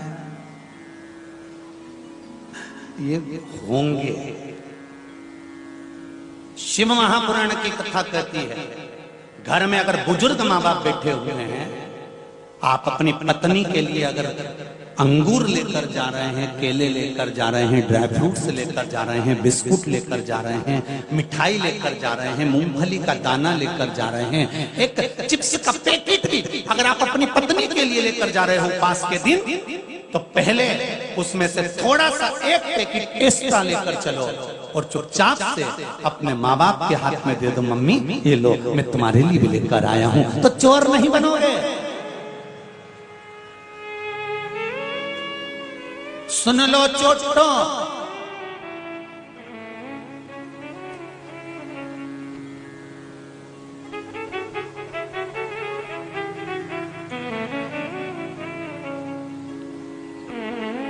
लोग कहते हैं सियर वाला महाराज जो ताड़ी तेड़ी कथा बाजता है।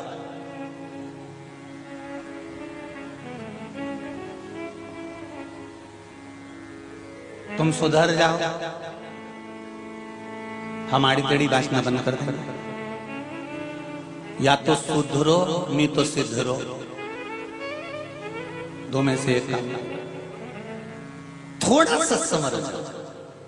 बिस्कुट लाए हो ना, बुजुर्ग माँ बाप को भी दीजिए। ज्यादा सामान लाए हो ना, बूढ़े माँ बाप को भी दीजिए। ऊपर जाओगे पत्नी तब तो आंख दिखाएगी ना अपने कमरे में कि तुम दुकरिया बतिया है, तुम तो कह रहे थे मेरे लिए लाए, मेरे लिए लाए, और नीचे भी देकर आए। तब जगदम्बा से कह देना, अरे ओ चंद्र घंटा कुसमांडा स्कंदा, तेरे हाथ जोड़ूं, वो मेरे माँ बाप हैं, बुजुर्ग हैं। जब मैं छोटा सा था तो मुझे गोदी में रख रख कर टॉफी, आइसक्रीम, भोजन हाथों से कराते थे। अब वो बूढ़े हो गए हैं, उनसे नहीं बनता, तो फर्ज मेरा भी है कि मैं उनको कुछ खिला दूं, मैं उनके लिए कुछ कर दूं। जिस घर में माँ बाप की इज्जत नहीं होती, उस घर में देखना कभी बरकत नहीं होती। जहां माँ बाप का सम्मान होता है, माता पिता का आदर होता है, जहां माता पिता के लिए आदर के वचन बोले जाते हैं, जहां माता पिता का सम्मान करा जाता है, जहां माता पिता के लिए हमेशा आदर के वचन कहे जाते हैं, वहां धन और दौलत की कोई कमी नहीं पड़ती। जहां आदर खत्म हो जाता है, सम्मान खत्म हो जाता है, हमारे यहाँ आदर और सत्कार जब खत्म हो जाता है, तो फिर वहां वैभव लक्ष्मी संपदा नहीं रहती। चाहे तुम वैभव लक्ष्मी का कितना भी व्रत कर लो।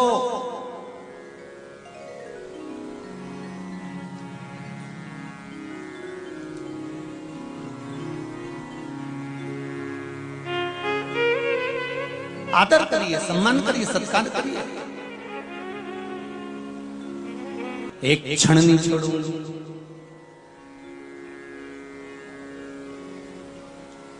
तुम क्यों चिंता करते हो? मैं तुम्हारे साथ चलूंगा।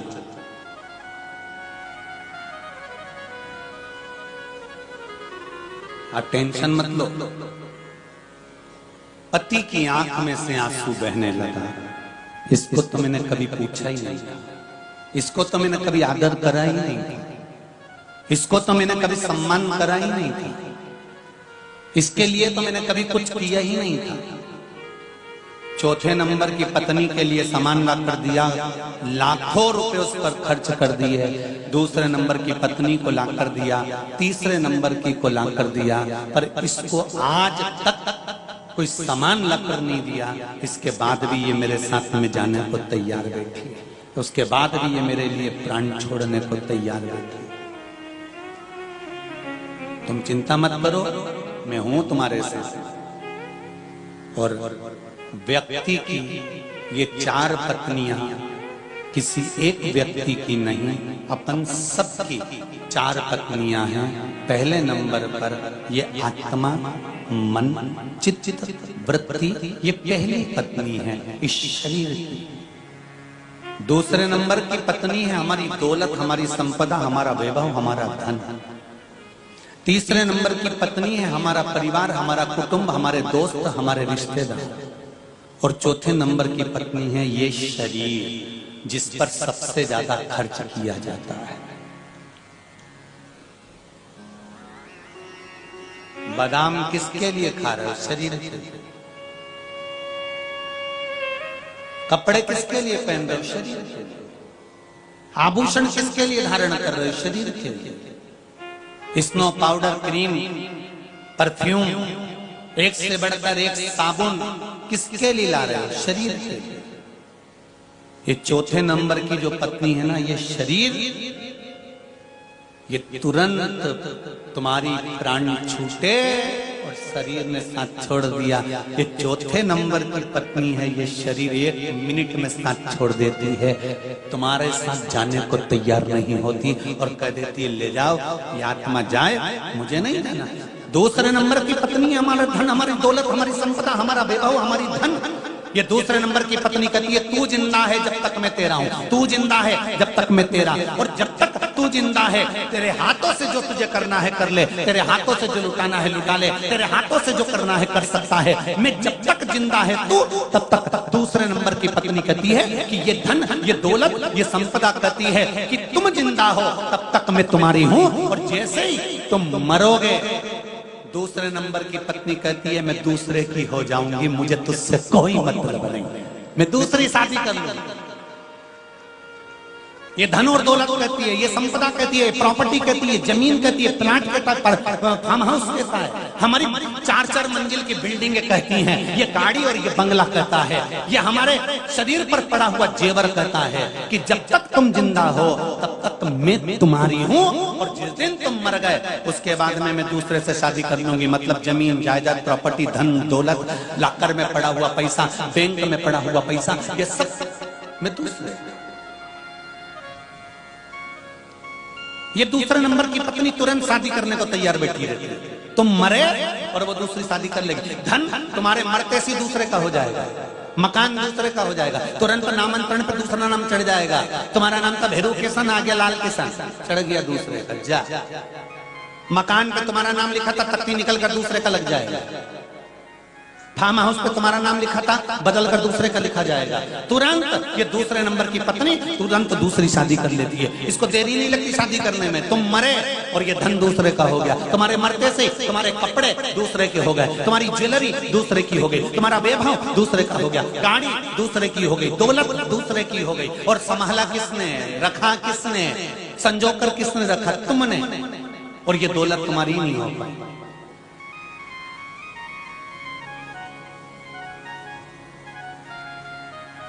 तीसरे नंबर की पत्नी है हमारी, हमारा परिवार, हमारे रिश्तेदार, हमारे कुटुंब वाले, ये हमारी तीसरी पत्नी है। ये घर तक साथ देंगे, शमशान तक साथ देंगे, और बाद में हाथ जोड़कर कहेंगे मैं तुम्हारा साथ आगे नहीं दे सकता, आग लगाएंगे, खोपड़िया फोड़ेंगे और वापिस आ जाएंगे। घर के लोग भी शमशान में जब तक बैठे रहते हैं जब तक के डोकरे की खोपड़िया नहीं फूटे।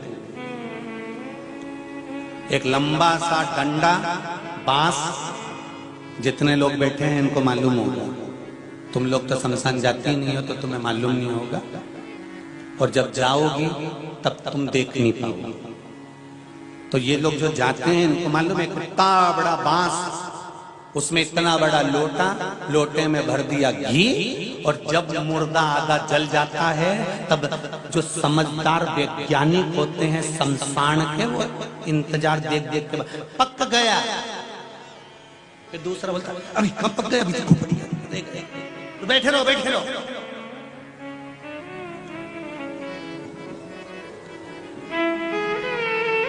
भगवान जाने इनने भी कितने रिसर्च करे होंगे खोपड़िया। आ जाओ सब उठ के आ जाओ, और फिर डंडे को पकड़ के और छोरे के हाथ में दिया जाता है, बेटे के हाथ में, देखो बढ़िया में बाप देख, और जो बांस से लोटा डालकर डंडे से खोपड़िया फोड़कर घी पटक कर डंडे को पटक दिया जाता है, बस उसी दिन बेटा सोचता है कि अब सब समाप्त हो गया, और 10वें के दिन, तीसरे के दिन, 12वें के दिन पिंड देकर पिताजी से पिंड छुड़ा दिया जाता है कि अब कुछ नहीं बचा, अब केवल तिथि पे पूरी सब्जी बामन के खिला देना है और पिताजी से पिंड छुड़ा देना है। अब जायदाद अपनी, मकान अपना, घर अपना, दौलत अपनी, सत्ता।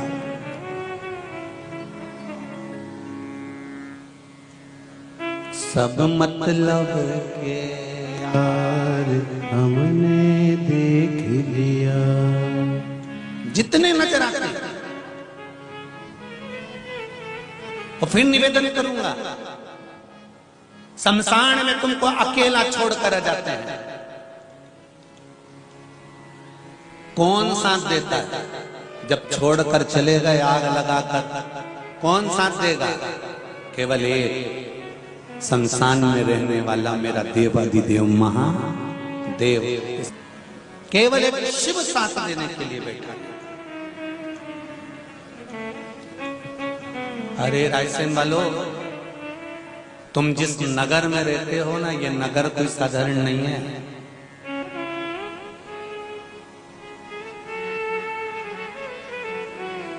इस नगर में जिसमें तुम निवास करते हो, ये पूरनमल राजा का नगर है।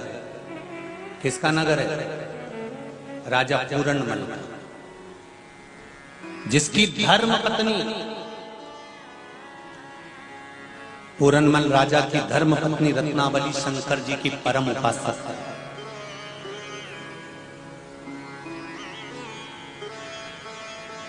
ये पूरे मालवा का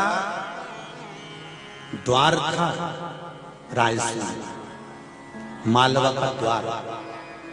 मालवा के इस क्षेत्र में प्रवेश करने से पहले अच्छे अच्छे राजाओं को भी इस दरवाजे पर रुकना पड़ता था। जो रायसेन का जो ये किला बना है, ये पूरनमल का किला है, जिसकी धर्म पत्नी रत्नावली शंकर की उपासक थी, शिव की उपासक।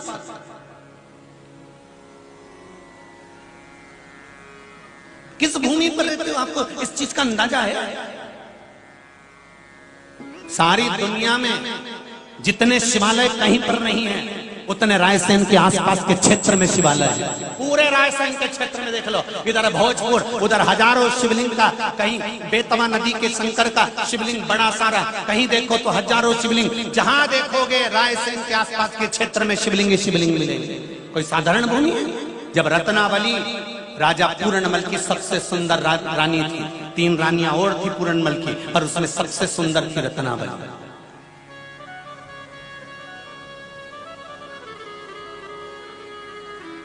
इतनी सुंदर रत्नावली जिसका श्रृंगार कहते हैं कि बड़े बड़े योद्धा, बड़े बड़े युवराज, बड़े बड़े राजा पूरनमल राजा की धर्मपत्नी रत्नावली को मात्र एक झलक देखने के लिए आना चाहते थे रायसेन की धरा पर।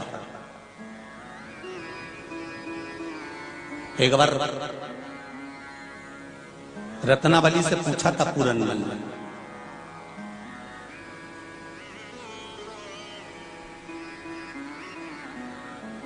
तुम इतनी सुंदर कैसे हो?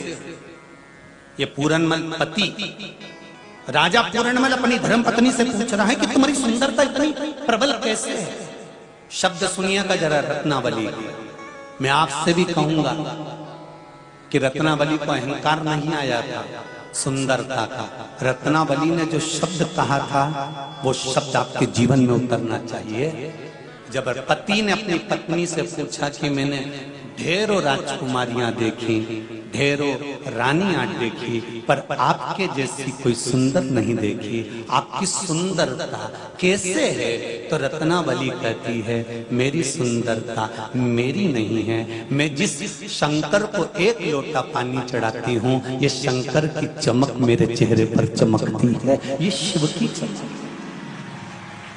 रत्नावली कह रही,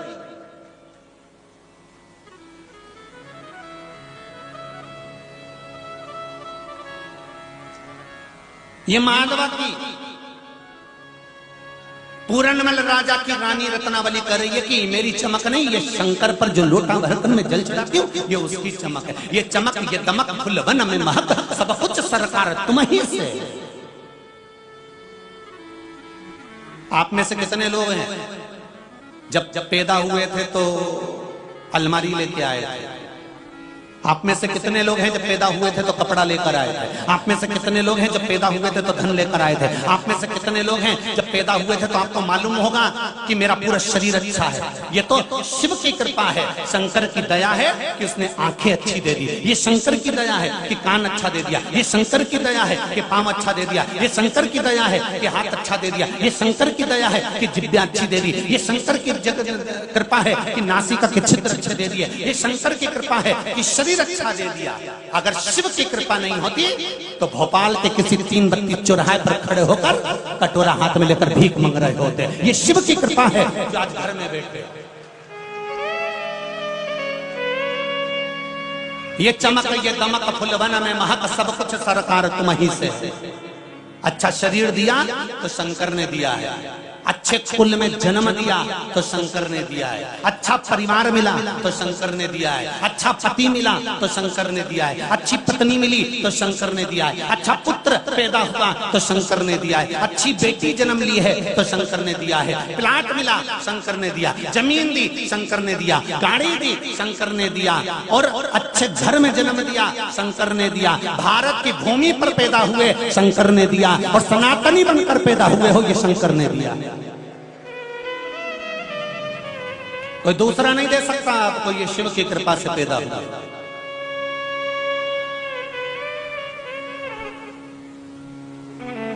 अमेरिका में मरते हैं लोग तो उनको डेड बॉडी कहते हैं, विदेश में जो मरता है उसको एक्सपायर कहते हैं, भारत की भूमि में एक बेवड़ा भी मरता है तो उसको स्वर्गवासी कहते हैं। विचार करिए, विदेश में कोई मरता है तो उसको एक्सपायर कहते हैं, और भारत की भूमि पर एक अगर नशे में डूबा हुआ व्यक्ति भी मरता है, पाप करने वाला व्यक्ति भी मरता है, कपट करने वाला व्यक्ति भी मरता है, बेईमान से बेईमान व्यक्ति भी अगर भारत की भूमि पर जन्म लेने के बाद इस भारत की धरा पर अगर मरता है तो उसके आगे स्वर्गवासी लिखाया जाता है, क्योंकि भारत माता की गोद में पैदा होकर मरा है। तो भगवान भी कहते हैं ये स्वर्ग ही जाएगा, भले कितना ही पाप करा, ये स्वर्ग की धरा पर पहुंचे।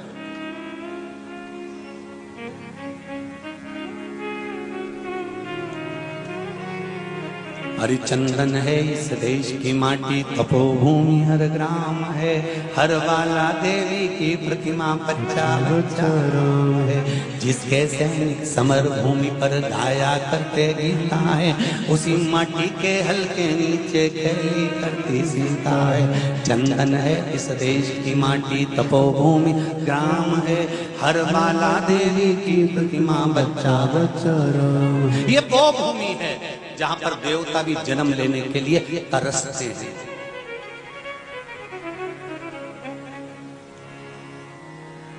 आप थोड़ा सा अगर सुंदर हो ना, आपका बेटा अगर थोड़ा सा सुंदर है ना,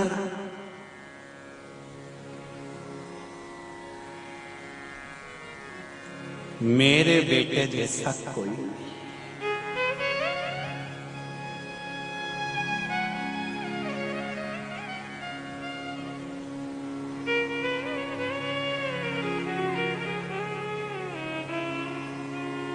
वो तो बेटे की वैल्यू मां कब गिराती है, जब लड़के के लिए लड़की देखने जाती है। हमेशा मां अपने बच्चे को अच्छा कहती है, मेरा बेटा बहुत बढ़िया, इसके जैसा सुंदर कोई नहीं, इसके बढ़िया बराबर कोई नहीं, चंदा जैसा है मेरा बेटा, चांद जैसा है मेरा बेटा, सूरज है। पर जब छोरी देखने जाते हैं और छोरी अगर जम जाती है तब मां बेटे को समझाती है, देख बहुत अच्छी लड़की है, क्या जोरदार है, कितनी बढ़िया है, तेरे से लाख गुनी। अब घटी वैल्यू, अभी तक तो कहती थी कि तू ही सुंदर है, अभी तक मां कहती थी कि तेरे बराबर कोई नहीं है, और जैसे ही शादी का नंबर आया तो मां तुरंत तेरे से, अरे बोलो तो लाख गुना अच्छी है। तब छोरे को समझ में आ गया, बहुओं से निवेदन है कि सास के शब्द सुनो कि अपने छोरे से कहती है कि तेरे से लाख गुनी अच्छी है, मतलब बहू सास के लिए हीरा बनकर आती है। ये हर सास जानती है, ये प्रत्येक सास जानती है कि मेरी बहू हीरा बनकर आ रही है। कितनी आस लेकर बैठी रहती है सास बहू के लिए। बहू आएगी, गरम रोटी देगी। अब उसको क्या मालूम था कि घर में से धक्का देगी, उसको क्या।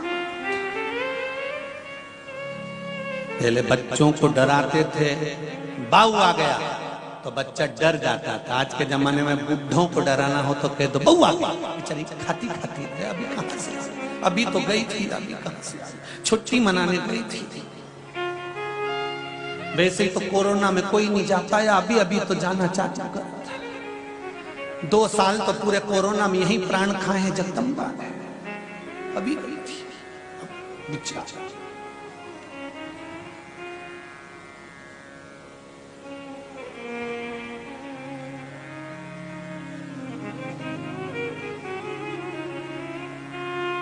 विचार करिए।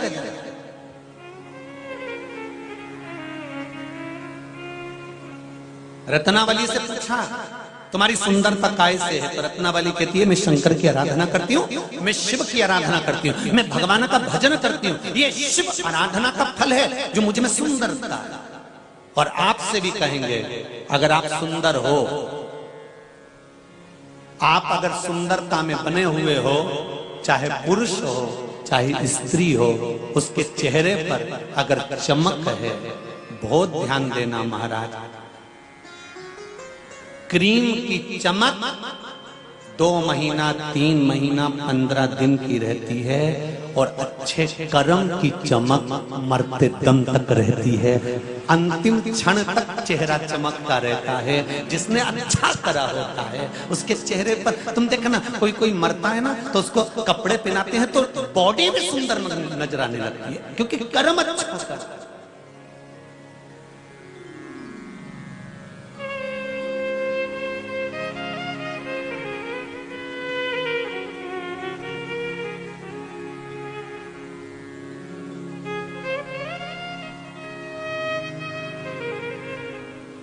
एक मस्तक पर थोड़ा सा तिलक लगा लो ना, उसमें और सुंदरता बढ़ जाती है। त्रिपुंड लगा लो तो और सुंदरता बढ़ जाती है। त्रिपुंड में 3 नाड़ियों को साधने की प्रबलता होती है। पहली इड़ा, दूसरी पिंगला, तीसरी सुषुम्ना। ये 3 नाड़ियां त्रिपुंड लगाते समय केंद्रित कर ली जाती है। बहुत ध्यान देना जरा कथा की। जिस बच्चे का बुखार नहीं उतर रहा, बुखार कमी नहीं हो रहा, बहुत प्रयास कर लिया, डॉक्टर को भी दिखा लिया, तो एक प्रयास करना, कोई भस्म आपके पास में घर में रखी हो, कोई भस्म। भस्म का भी हमने पहले कथा में वर्णन किया है कि कोई यज्ञ यदि आपके यहाँ होता है और विशाल कोई यज्ञ होता है और उस यज्ञ में जो गोला, नारियल का गोटा जो आखिरी में पूर्णाहुति में समर्पित किया जाता है, उस गोले के अंदर की भस्म को पीस कर छान कर रख लीजिए। वो बड़ी प्रबल भस्म होती है। दूसरा, अगर वो भस्म ना मिले तो बेल का जो फल होता है, बेलपत्री के वृक्ष में जो बेल का फल होता है, उस बेल के फल को सुखा लीजिए। सुखाने के बाद उसको जला लीजिए, जलाकर उसको पीस लीजिए, पीस कर उसकी भस्म तैयार करके रख लीजिए। वो भी नहीं हो तो अलोनी गोबरी, कंडा, गाय जब पोटा करे उस पोटे को हाथ से थापा ना गया, गाय ने पोटा करा, सूख गया, उस पोटे को उठाकर जलाकर जो भस्म तैयार करी जाती है उसको अलोनी भस्म कहते हैं।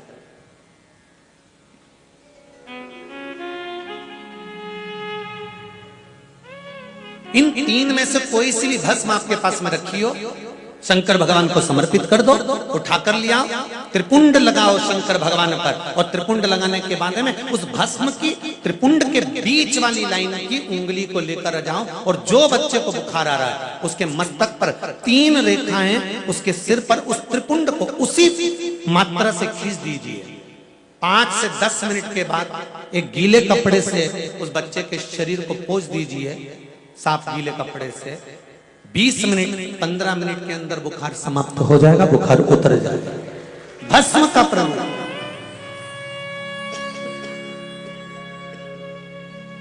महाराज शिव महापुराण की कथा कहती है 3 नाड़ियां,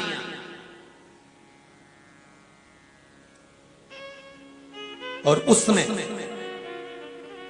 इड़ा, पिंगला, सुषुम्ना, ये 3 जो नाड़ियां हैं ये हमारे शरीर के जितने ताप हैं, तकलीफ है, रोग है, बीमारी है, इसको खींचने का काम करते हैं। केवल भस्म। अभी अपन कथा में सुनेंगे आज कि शंकर भगवान ने सबसे पहले भस्म का त्रिपुंड कब लगाया?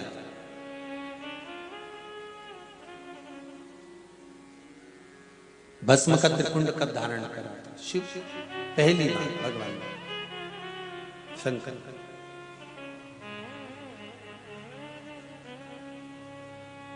तो बद्रीनाथ भगवान शंकर का घर है और काशी भगवान विष्णु का घर है, भगवान विष्णु का निज निवास है। वहां पर भगवान विष्णु नित्य प्रति भ्रमण करते रहते हैं और बद्रीनाथ में भगवान शंकर भ्रमण करते रहते हैं। पहले आपको कथा सुनाई है कि एक बार लक्ष्मी जी प्रसन्न होकर चली गई थी और घूमते घूमते माता लक्ष्मी एक बार बद्रिकाश्रम में पहुंच गई थी। उनको बद्रिकाश्रम बहुत अच्छा लगा था, तो उन्होंने बद्रिकाश्रम जब अच्छा लगा तो भगवान विष्णु से निवेदन करा कि ये बद्रिकाश्रम मुझे चाहिए। तब भगवान विष्णु बच्चे का रूप धारण कर कर बद्रिकाश्रम में अलकनंदा नदी के तट पर रो रहे थे। पार्वती जी उनको गोदी में उठाकर लेकर आ गई थी और माता पार्वती जी ने भगवान शंकर से कहा था, प्रभु ये बालक बड़ा सुंदर है, इस बालक को मैं अपने पास पुत्र बनाकर रखना चाहती हूँ। भगवान ने मना करा, इस बालक को वापिस छोड़कर आ जाओ। पार्वती जी को बार बार मना करा था कि इस बालक को मत लेकर आओ। पार्वती जी नहीं मानी, मैं तो लेकर आऊंगी। और पार्वती जी भगवान को गोदी में उठाकर ले।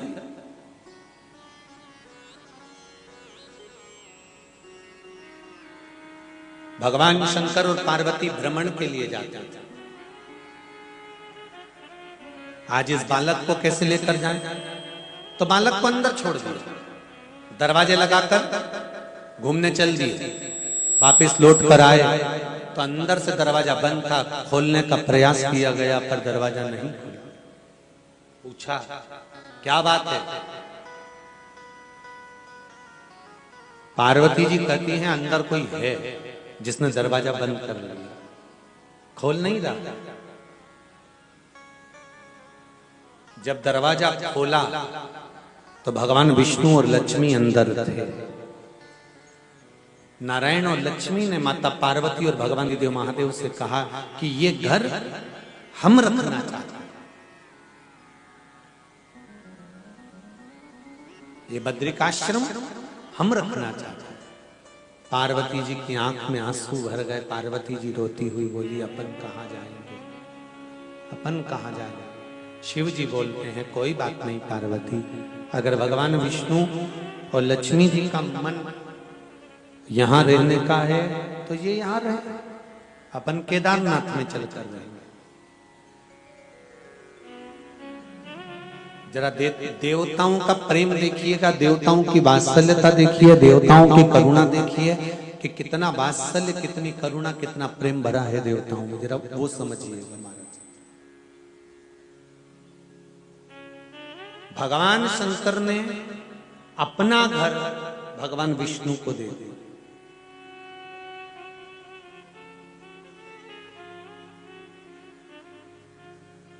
समझो जरा, तुम अपनी एक पानी की बोतल किसी को नहीं दो,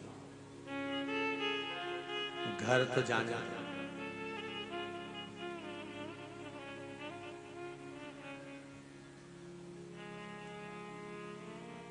आधे से ज्यादा जो झगड़े हैं ना, ये प्रॉपर्टी और दौलत के ही हैं। वो महाभारत के समय से चले आ रहे हैं, अभी तक नहीं सुलझे, अभी तक। अब आपसे एक बात पूछें, पांडवों के मरने के बाद राजपाट किसको मिला था? परीक्षित। परीक्षित के बाद किसको मिला? बोलते जाओ जरा जल्दी जल्दी। फिर उसके बाद में जन्मेजय के बाद, फिर उसके बाद में जन्मेजय के बाद फिर किसको मिला? फिर जन्मेजय के छोरा छोरी को, फिर उनके छोरा छोरी को, फिर उनके छोरा छोरी को, फिर उनके छोरा छोरी को, फिर उनके छोरा छोरी को, फिर उनके छोरा छोरी को। अब अभी किसको मालूम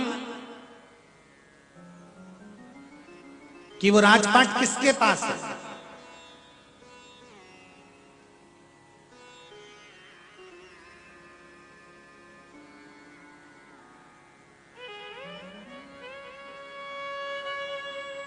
हस्तिनापुर आज के समय में दिल्ली है, सही है कि गलत है? अरे बोलते जाओ। हस्तिनापुर मतलब दिल्ली। अब राजपाट किसका था? पांडवों का।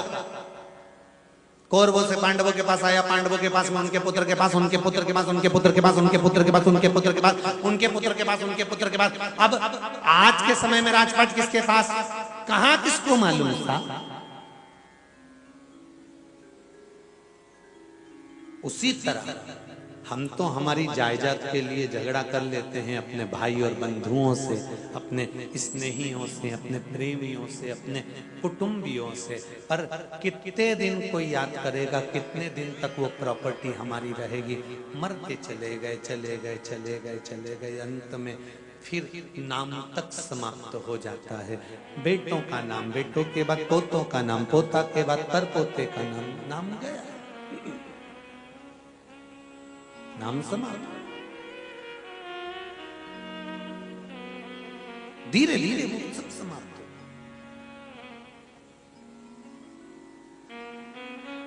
इसीलिए कहते हैं कर सेवा तो लगन लगाकर, मन में सच्चा भाव ये की आंखें खोलो रे, अब वल्लभ के चित्तवृत्ति रमाओ। भगवान शंकर ने अपना घर भगवान विष्णु को दे दिया, और भगवान शिव जब भ्रमण के लिए निकले तो माधवपुरी पहुंच गए। ऋग्वेद में वर्णन आता है, काशी में पहुंच गए भगवान शंकर। इतनी सुंदर काशी को जब देखा, देखते ही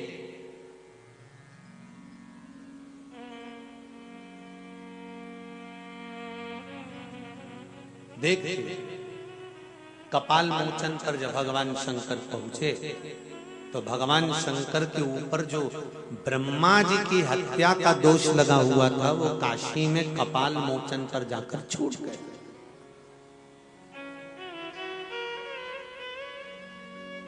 काशी में कपाल मोचन पर जाकर छूट।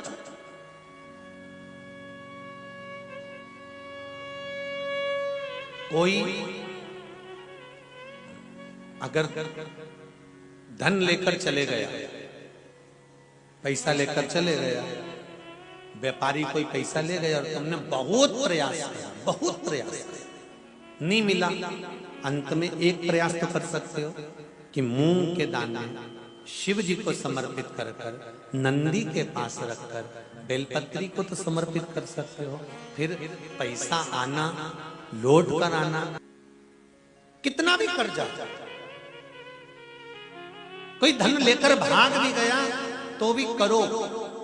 बट वृक्ष के नीचे दही के शिवलिंग का निर्माण करो, और दही के शिवलिंग का निर्माण कर कर उसका पूजन करो, उसकी आराधना करो, और बाद में उस शिवलिंग की पूजन आराधना कर कर उससे विनती कर कर उस पे काली तिल समर्पित कर कर, जिस व्यक्ति से पैसे वापस बुलवाना है या कर्जा चुकाना है, काली तिल शिव को समर्पित कर कर उस दही के शिवलिंग पर फिर पूजन करने के बाद उस शिवलिंग को विसर्जन करो।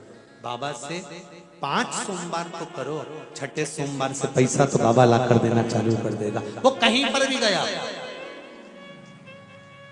कोई कितना भी खाकर भग गया, शिव आराधना कर, पर आराधना में छल, दिखावा, ढोंग और प्रपंच नहीं होना चाहिए। मेरे शंकर को ये सब अच्छे नहीं लगते। मेरे शिव को निर्मल मन सो मोहि पावा, मोहि छल छिद्र कपट ना भावा। शंकर को निर्मलता का भाव, उनको ज्यादा दिखावा नहीं। माधोपुरी में मेरे शंकर भगवान भ्रमण कर, माधोपुरी में मेरे शिव घूम देखा,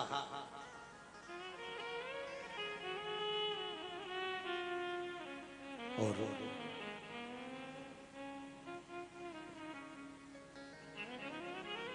भगवान नारायण को मालूम पड़ा कि देवाधिदेव महादेव आए। भगवान विष्णु लक्ष्मी जी के साथ दौड़कर भगवान शंकर से मिलने के लिए गए। काशी ऋग्वेद कहता है काशी भगवान शंकर की स्थली, बाद में पहले भगवान विष्णु की स्थली। भगवान दौड़कर नारायण लक्ष्मी ने आकर देखा, आज शिव शंकर उगड़दानी मेरे शंभु यहां है। शिव महापुराण की कथा कहती है, जब कोई संसार का मनुष्य एक लोटा जल लेकर भगवान शंकर के मंदिर में जाता है, जब संसार का मनुष्य, घर का बच्चा हो, बूढ़ा हो, बुजुर्ग हो, माताएं हैं, पुरुष हो, बेटा हो, बेटी हो, जो भी घर का व्यक्ति एक लोटा पानी अगर शंकर जी के मंदिर में ले जाकर शिव को समर्पित करता है, तो समझ लेना ये आधे से ज्यादा मेरा भोलानाथ, मेरा शंकर उसके हृदय में नारायण का विराजमान कर देता है, लक्ष्मी विराजमान कर देता है, उसकी संपदा से, आनंद सुख से उसके झोली को भर ही देता है।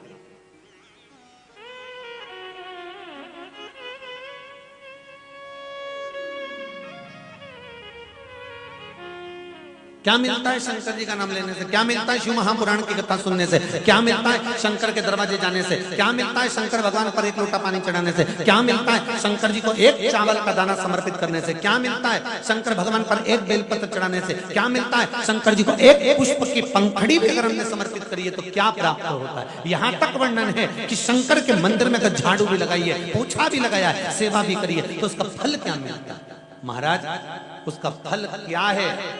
तो स्कंद पुराण का काशी खंड अगर मौका मिले, गीता प्रेस गोरखपुर की स्कंद पुराण खरीद कर लाना और उसको पढ़ना। स्कंद पुराण का काशी खंड उठाकर देखिए, उसमें वर्णन मिलता है कि शंकर के दरवाजे पर मात्र आधी रात के समय पर एक चोर चोरी करने गया था, उसके शरीर पर कपड़ा था, उसने उस कपड़े को उतार कर त्रिशूल में लपेट कर दिए से आग लगाकर चोरी का सामान ढूंढ रहा था। इतने में शंकर भगवान प्रसन्न हो गए और होते से कहा, अरे भाई, तूने आज शिवरात्रि के दिन मेरे मंदिर में दीप लगाया है, मैं तुझे कुबेर का भंडार भरता हूं और तेरे को कुबेर बना देता हूं। चोर को कुबेर बना दिया था मेरे शंकर भगवान। असली कुबेर कुर्सी पर बैठा था। कुबेर जब कुर्सी पर बैठा था और ये चोर पहुंच गया, चोर ने जाकर कहा, ये कुर्सी हमारी है, छोड़ो। कुबेर कहता है, ये कुर्सी मेरी है। चोर कहता है, मेरे को कुबेर बना दिया गया, अब तुम उठो। असली कुबेर को कुर्सी से उठना पड़ा और चोर को कुबेर की कुर्सी पर बैठना पड़ा। असली कुबेर भगवान विष्णु के पास पहुंचकर कहते हैं, महाराज, शंकर भगवान ने मुझे कुर्सी से उठा दिया, मैं कुबेर हूं, और चोर को कुबेर बना दिया। तब भगवान विष्णु कहते हैं, वो शंकर है, भोला है, उसके मामले में हम भी कुछ नहीं बोल सकते, क्योंकि वो जो करता है सब अच्छा ही करता है।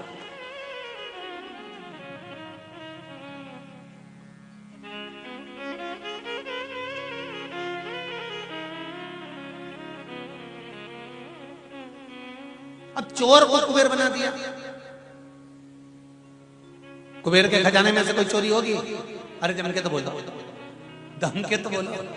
नहीं, कभी कभी ये कथा याद आती है तो हमको एक प्रसंग याद आ जाता है कि जब घर में शादी ब्याह होता है, कोई अच्छा फंक्शन होता है, कोई भी बड़ा कार्यक्रम होता है, तो लोग तुरंत घर के जो कोई एक व्यक्ति होते हैं ना कि बुआ जी तुम यहाँ बैठी रहना हो, हम अब भी आए, और बुआ को छोड़ के ये चाउमीन खाती फिर रही,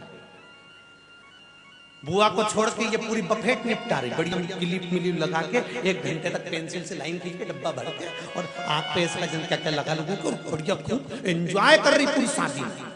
और बुआ जी बैठी, बुआ जी ने किसी से खबर पहुंचाई, वो बोल दे इंदौर वाली से मेरे को भूख लग रही, रोटी ला दे। अब बुआ यहाँ बैठी और इंदौर वाली आई, हाँ बुआ जी, और बुआ जी के लिए थाली में सब धर धुरा के लाई ने, राता भी भर लाई ने, सब्जी भी भर लाई ने, पापड़ भी धर लाई ने, सारा सलाद मला सब धर के लिए आई, वो पापड़ के ऊपर सलाद धर लाई, लाते लाते पापड़ पूरा पिलपिला हो गया, और बुआ जी को लाके प्लेट में ऐसा रख दिया जैसे गाय को सांदी धरे।